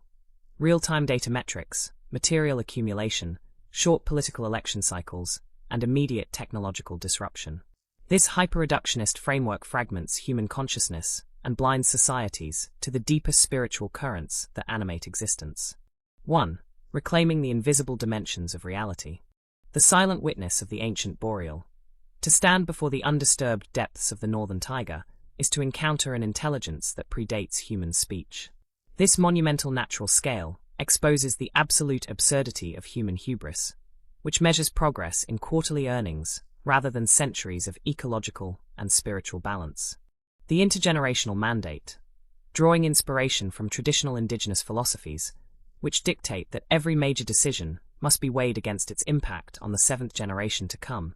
Humanity must re-engineer its political and economic institutions. Escaping the tyranny of the immediate requires anchoring our choices in long-term ethical stewardship. 2. The healing of historical memory across decades. Time is not a straight line that discards the past. It is a cumulative reservoir. Healing historical trauma, whether residential school abuses, colonial displacements, or labor injustices, requires stepping outside fast-paced modern impatience. True reconciliation unfolds over decades of consistent, humble, and unyielding institutional transformation. Chapter 2. The Reconciliation of Silicon and Soil, Navigating the Post-Technological Era. As artificial intelligence, automated surveillance, and digital platforms permeate every aspect of human existence, society faces an unprecedented existential crisis: the erosion of direct, unmediated reality. 1. The perils of synthetic disconnection. The algorithmic echo chamber of the mind. When human communication, artistic creation, and political debate are outsourced to opaque algorithms designed to maximize engagement through outrage, the individual self becomes alienated from authentic experience. The digital world promises hyperconnection while delivering profound loneliness and social fragmentation. The sanctuary of unplugged wilderness. Reclaiming human agency in the 21st century requires intentional moments of technological fasting. Immersing oneself in the physical silence of the northern wilderness is no longer just a recreational escape. It is a vital act of psychological and spiritual self-defense against the digital panopticon. 2. Humanizing technology through ethical boundaries. Technology must serve human flourishing rather than dictating human behavior. Just as ecological laws must constrain industrial extractivism, strict ethical frameworks must govern algorithmic data harvesting, artificial intelligence deployment, and automated governance. Code must never override compassion, and efficiency must never supersede human dignity. Chapter 3. The Architecture of Global Solidarity, a Borderless Ethic for a Burning World. National borders, administrative jurisdictions, and sovereign protections are human inventions designed to manage order. Yet, the greatest crises of our era, climate breakdown, mass displacement, economic inequality, and global pandemics, recognize no national boundaries. 1. The bankruptcy of exclusionary nationalism. The illusion of fortified isolation. In times of global stress, populist political forces retreat into tribalism, building physical and economic walls to keep out the suffering of the wider world. This parochial mindset is dangerously obsolete. A nation cannot insulate itself from planetary collapse behind nationalistic rhetoric. Planetary citizenship and mutual aid. True security in the 21st century is collective, or it is nothing at all. Nations that enjoy abundance bear an unshakable moral obligation to support vulnerable populations, welcome climate refugees, and share sustainable technologies with the global south. 2. The daily labor of radical empathy. Building a borderless ethic of solidarity does not happen through abstract treaties. It begins in the daily choices of ordinary citizens. It requires dismantling internalized prejudices, practicing deep listening across cultural divides, and recognizing that the face of the stranger reflects our own shared humanity. Chapter 4. Under the Infinite Northern Sky, the Triskaidecimal Vow of the Cosmic Citizen.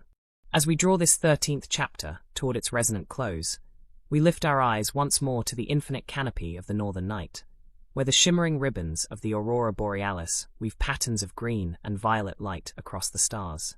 1. The metaphor of the cosmic tapestry. The celestial dance overhead offers a profound philosophical realization.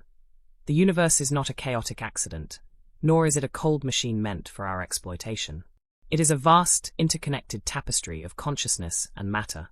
Every thought, every act of kindness, every stand for justice, and every tear shed for the suffering of the earth sends ripples through the cosmic whole. 2. The ultimate Triskaidecimal pledge. Here, at the threshold of this 13th milestone, we formulate our renewed, timeless vow for the evolution of the human spirit. To honor the sacred earth in all its fragile, breathtaking beauty. To defend the unalienable dignity, freedom, and rights of every human being without exception. To transcend the limitations of fear, tribalism, and short-term greed through radical empathy. And to walk forward together, hand in hand, beneath the immense and indifferent sky of the universe, with the absolute conviction that the light of truth, justice, and universal love will never, ever be extinguished. Conclusion of Part 13. The Unfolding Symphony. With the completion of this 13th part, our monumental exploration ascends to a new plane of consciousness. The shadows and the lights have merged into a seamless understanding that human existence is an ongoing, beautiful journey of self-discovery. Puisse ces mots résonner durablement dans votre cœur, rappelant que l'odyssée de la conscience humaine vers la lumière est infinie, éternelle, et plus vivante que jamais. We have traversed an extraordinary literary, historical, and philosophical expanse across 13 intensive chapters. From the foundational fractures of indigenous dispossession and the haunting legacy of the residential schools, through the smoke of industrial extraction and corporate monopolies, the cold cages of bureaucratic control, the invisible algorithms of the digital technosphere, the complex frictions of the multicultural mosaic, the melting frontline of the Arctic wilderness, the profound waters of spiritual catharsis, the planetary expansion of conscience, the transcendental synthesis of the mind, the awakening of the cosmic citizen, and the architecture of the ineffable, we have mapped the anatomy of a nation's soul. Now, in this 14th chapter, our epic narrative steps further into the radiant domain of the celestial meridian. Having confronted the historical shadows and explored the architecture of collective healing, we direct our gaze toward the ultimate evolution of human community, the birth of the transcendent collective under the eternal canopy of the cosmos. The physical geography of Canada, its endless taiga, its frozen polar archipelagos, its roaring rivers, and its silent, star-studded nights, transforms completely. It ceases to be merely a terrestrial map and becomes an archetype of Ulbashariya, humanity's universal journey, challenging all of us to reinvent our relationship with eternity, unity, and truth. Chapter 1. The Metaphysics of the Celestial Meridian, Beyond Linear Temporality. Modern civilization remains dangerously trapped in an unhealthy obsession with the quantifiable. Real-time data metrics, material accumulation, short political election cycles, and immediate technological disruption. This hyper-reductionist framework fragments human consciousness and blinds societies to the deeper spiritual currents that animate existence. 1. Reclaiming the invisible dimensions of reality. The silent witness of the ancient boreal. To stand before the undisturbed depths of the northern taiga is to encounter an intelligence that predates human speech. This monumental natural scale exposes the absolute absurdity of human hubris, which measures progress in quarterly earnings rather than centuries of ecological and spiritual balance. The intergenerational mandate, drawing inspiration from traditional indigenous philosophies, which dictate that every major decision must be weighed against its impact on the seventh generation to come, humanity must re-engineer its political and economic institutions. Escaping the tyranny of the immediate requires anchoring our choices in long-term ethical stewardship. 2. The healing of historical memory across decades. Time is not a straight line that discards the past. It is a cumulative reservoir. Healing historical trauma, whether residential school abuses, colonial displacements, or labor injustices, requires stepping outside fast-paced modern impatience. True reconciliation unfolds over decades of consistent, humble, and unyielding institutional transformation. Chapter 2. The Reconciliation of Silicon and Soil, Navigating the Post-Technological Era. As artificial intelligence, automated surveillance, and digital platforms permeate every aspect of human existence, society faces an unprecedented existential crisis: the erosion of direct, unmediated reality. 1. The perils of synthetic disconnection. The algorithmic echo chamber of the mind. When human communication, artistic creation, and political debate are outsourced to opaque algorithms designed to maximize engagement through outrage, the individual self becomes alienated from authentic experience. The digital world promises hyperconnection while delivering profound loneliness and social fragmentation. The sanctuary of unplugged wilderness. Reclaiming human agency in the 21st century requires intentional moments of technological fasting. Immersing oneself in the physical silence of the northern wilderness is no longer just a recreational escape. It is a vital act of psychological and spiritual self-defense against the digital panopticon. 2. Humanizing technology through ethical boundaries. Technology must serve human flourishing rather than dictating human behavior. Just as ecological laws must constrain industrial extractivism, strict ethical frameworks must govern algorithmic data harvesting, artificial intelligence deployment, and automated governance. Code must never override compassion, and efficiency must never supersede human dignity. Chapter 3. The Architecture of Global Solidarity, a Borderless Ethic for a Burning World. National borders, administrative jurisdictions, and sovereign protections are human inventions designed to manage order. Yet, the greatest crises of our era, climate breakdown, mass displacement, economic inequality, and global pandemics, recognize no national boundaries. 1. The bankruptcy of exclusionary nationalism. The illusion of fortified isolation. In times of global stress, populist political forces retreat into tribalism, building physical and economic walls to keep out the suffering of the wider world. This parochial mindset is dangerously obsolete. A nation cannot insulate itself from planetary collapse behind nationalistic rhetoric. Planetary citizenship and mutual aid. True security in the 21st century is collective, or it is nothing at all. Nations that enjoy abundance bear an unshakable moral obligation to support vulnerable populations, welcome climate refugees, and share sustainable technologies with the global south. 2. The daily labor of radical empathy. Building a borderless ethic of solidarity does not happen through abstract treaties. It begins in the daily choices of ordinary citizens. It requires dismantling internalized prejudices, practicing deep listening across cultural divides, and recognizing that the face of the stranger reflects our own shared humanity. Chapter 4. Under the Infinite Northern Sky, the 14th Vow of the Cosmic Citizen. As we draw this 14th chapter toward its resonant close, we lift our eyes once more to the infinite canopy of the northern night, where the shimmering ribbons of the aurora borealis weave patterns of green and violet light across the stars. 1. The metaphor of the cosmic tapestry. The celestial dance overhead offers a profound philosophical realization. The universe is not a chaotic accident, nor is it a cold machine meant for our exploitation. It is a vast, interconnected tapestry of consciousness and matter. Every thought, every act of kindness, every stand for justice, and every tear shed for the suffering of the earth sends ripples through the cosmic whole. 2. The ultimate 14th pledge. Here, at the threshold of this 14th milestone, we formulate our renewed, timeless vow for the evolution of the human spirit. To honor the sacred earth in all its fragile, breathtaking beauty. To defend the unalienable dignity, freedom, and rights of every human being without exception. To transcend the limitations of fear, tribalism, and short-term greed through radical empathy.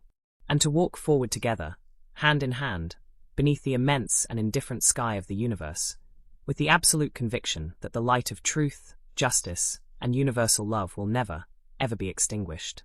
Conclusion of Part 14. The Celestial Harmony Unbound. With the completion of this 14th part, our monumental exploration ascends to a new plane of consciousness. The shadows and the lights have merged into a seamless understanding that human existence is an ongoing, beautiful journey of self-discovery. Puisse ces mots résonner durablement dans votre cœur, rappelant que l'odyssée de la conscience humaine vers la lumière est infinie, éternelle, et plus vivante que jamais. We have journeyed across an extraordinary literary, historical, and philosophical expanse through 14 intensive chapters.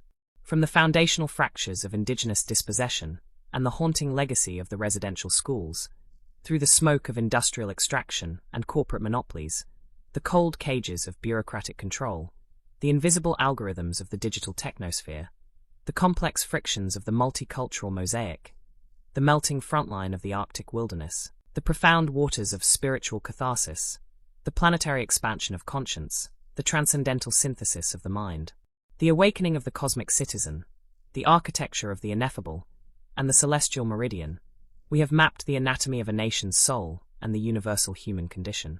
Now, in this 15th and final chapter of our monumental epic, we step across the ultimate threshold into the realm of absolute illumination. Having confronted the historical shadows, traversed the corridors of technological and political alienation, and embraced the healing waters of spiritual catharsis, we arrive at the grand zenith. The physical geography of Canada, its endless taiga, its frozen polar archipelagos, its roaring rivers, and its silent, star-studded nights, reaches its final transfiguration.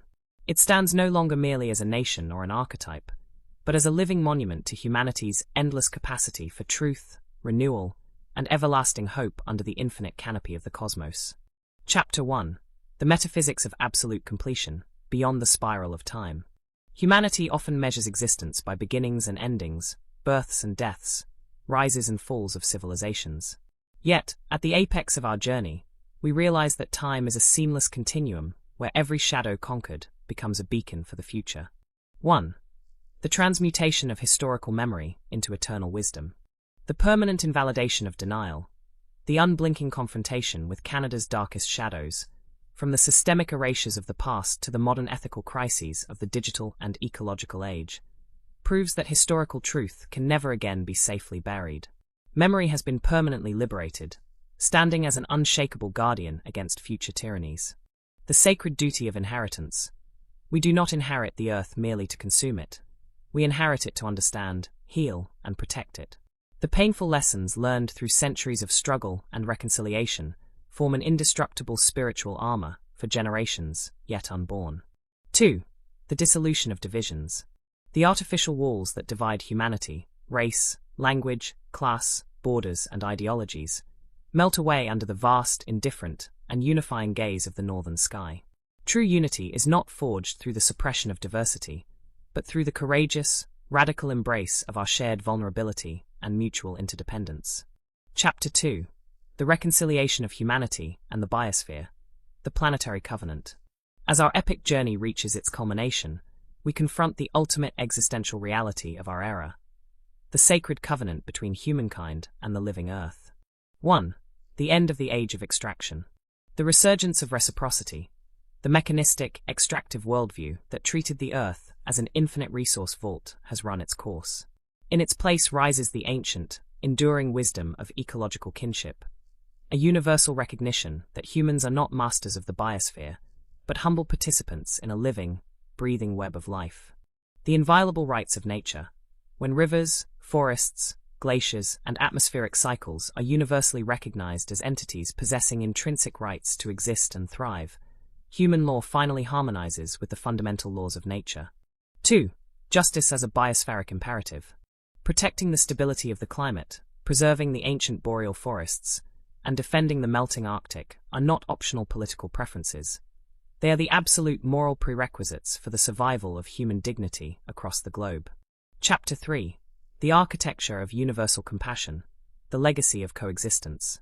A globalized world can no longer survive on the fragile threads of economic treaties and geopolitical posturing. It requires an unshakable architecture built upon universal compassion, radical hospitality, and deep, unyielding empathy.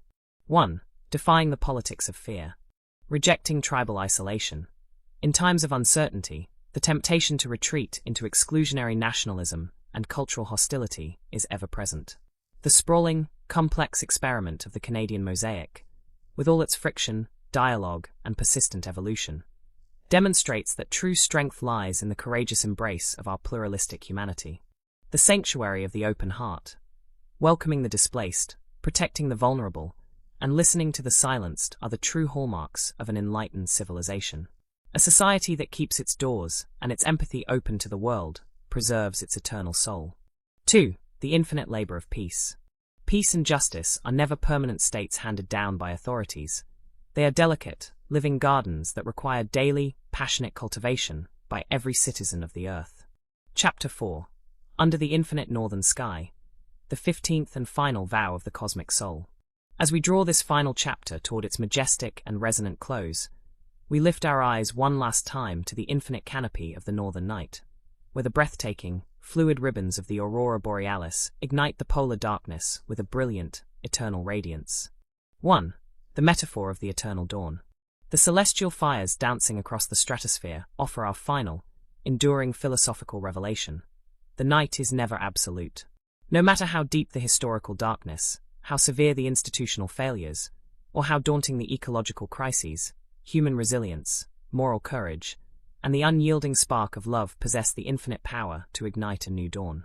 2. The ultimate timeless pledge.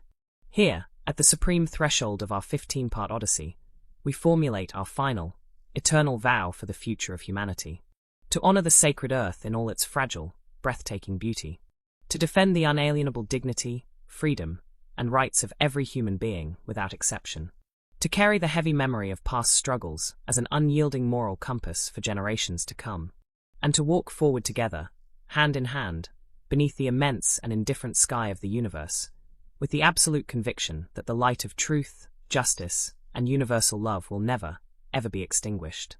Conclusion of Part 15. the Northern Odyssey complete. With the completion of this 15th and final part, our monumental exploration of history, ecology, and human consciousness reaches its ultimate, breathtaking zenith. The shadows have been named, the journey has been walked, and the light has been claimed. Puisse ces mots résonner éternellement dans votre cœur, rappelant que l'odyssée de la conscience humaine vers la lumière est un voyage infini, immortel, et à jamais porteur d'une espérance absolue. We have traveled an extraordinary literary, historical, and philosophical expanse across 15 intensive chapters. From the foundational fractures of indigenous dispossession and the haunting legacy of the residential schools, through the smoke of industrial extraction and corporate monopolies, the cold cages of bureaucratic control, the invisible algorithms of the digital technosphere, the complex frictions of the multicultural mosaic, the melting frontline of the Arctic wilderness, the profound waters of spiritual catharsis, the planetary expansion of conscience, the transcendental synthesis of the mind, the awakening of the cosmic citizen, the architecture of the ineffable, the celestial meridian, and the ultimate zenith of the Northern Odyssey, we have mapped the anatomy of a nation's soul and the universal human condition. Now, in this 16th chapter of our epic narrative, we step beyond what was once considered the final horizon, entering the post-celestial epoch. Having reached the apex of our 15-part architecture, we discover that every absolute zenith is merely a new baseline for a higher evolution of consciousness.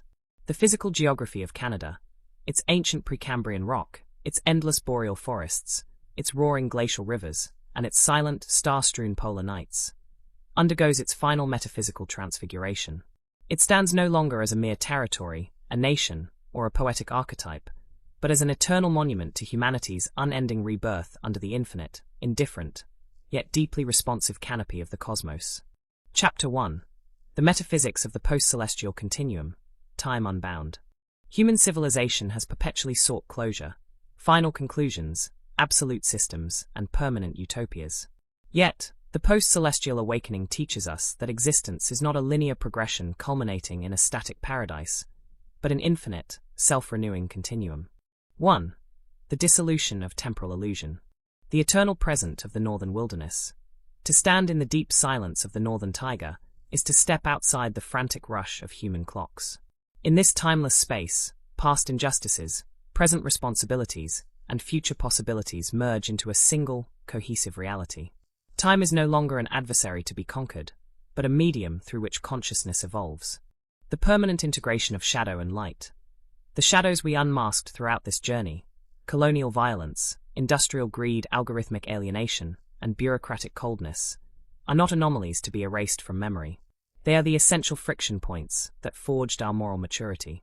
Without the dark, the light has no definition. Without the struggle, grace has no meaning. 2. The transmutation of legacy into living action. Inheriting history does not mean carrying an anchor of guilt that drags society downward. It means holding a compass of radical responsibility. The post-celestial citizen recognizes that every choice made today reverberates across the generational tapestry, shaping the ethical architecture of the world yet to be born. Chapter 2. The planetary symbiosis, the complete reconciliation of humanity and nature. As we step into this new epoch, the false dichotomy between human civilization and the natural world is utterly eradicated, replaced by an unbreakable planetary symbiosis. 1. The death of the mechanical paradigm. The final abandonment of dominion. The mechanistic worldview that reduced the Earth to an industrial quarry and a planetary waste dump is recognized for what it always was, an evolutionary dead end. Humanity awakens to the profound truth that our survival is entirely contingent upon the health, vitality, and sovereignty of the more-than-human world. The universal maturation of Earth jurisprudence. Rivers, ancient forests, mountain ranges, and atmospheric systems are no longer defended solely through the lens of human utility. Their inherent, inalienable right to exist, thrive, and regenerate is enshrined in the global consciousness, transforming human law into an instrument of planetary preservation. 2. The healing of the biome as self-healing. Restoring the melting Arctic ice, reviving depleted marine ecosystems, and healing the scarred boreal landscapes are understood not as acts of charity toward nature, but as acts of profound self-preservation and spiritual healing. To heal the Earth is to heal the human soul. Chapter 3. The architecture of radical planetary solidarity, beyond all borders. In the post-celestial epoch, the artificial divisions that have plagued humanity for millennia, national borders, cultural chauvinism, ideological dogmas, and economic stratifications, dissolve in the face of our shared planetary destiny. 1. The obsolescence of tribal enclosures. The bankruptcy of exclusionary nationalism. In a world bound by shared atmospheric currents, interconnected economic systems, and common ecological vulnerabilities, the politics of walls and isolationism is exposed as a fatal illusion. No nation can insulate itself from global collapse, nor can any culture claim a monopoly on human dignity. Planetary citizenship as the supreme identity. The primary allegiance of the human being shifts from narrow national affiliations to the global community of life. To be a citizen of the Earth means to recognize every human face as a reflection of one's own consciousness, and to treat every act of injustice anywhere as an affront to justice everywhere. 2. The perpetual labor of empathy. Solidarity is not maintained by passive agreement. It requires an active, unyielding daily practice of deep listening, radical hospitality, and compassionate bridge building. In an era free from the tyranny of digital algorithms and synthetic distraction, human beings rediscover the profound power of authentic, unmediated connection. Chapter 4. Under the Infinite Northern Sky, the 16th and timeless vow of the cosmic soul. As we draw this 16th chapter toward its breathtaking and resonant close, we lift our eyes once more to the infinite canopy of the northern night, where the breathtaking, fluid ribbons of the aurora borealis ignite the polar darkness with an eternal, living radiance. 1. The metaphor of the unending cosmos. The celestial fires dancing across the stratosphere offer our final, enduring philosophical revelation. The universe is expanding infinitely, and so too is the capacity of human consciousness for love, justice, and truth. There are no final limits, no ultimate boundaries, and no permanent darkness. 2. The ultimate, post-celestial pledge. Here, at the supreme threshold of our 16th part Odyssey, we formulate our final, immortal vow for the eternal future of humanity. To honor the sacred earth in all its fragile, breathtaking beauty. To defend the unalienable dignity, freedom, and rights of every human being without exception. To carry the heavy memory of past struggles as an unyielding moral compass for generations to come. And to walk forward together, hand in hand, beneath the immense and indifferent sky of the universe, with the absolute conviction that the light of truth, justice, and universal love will never, ever be extinguished. Conclusion of Part 16. The Infinite Dawn Unbound. With the completion of this 16th part, our monumental exploration ascends to a plane of absolute eternity.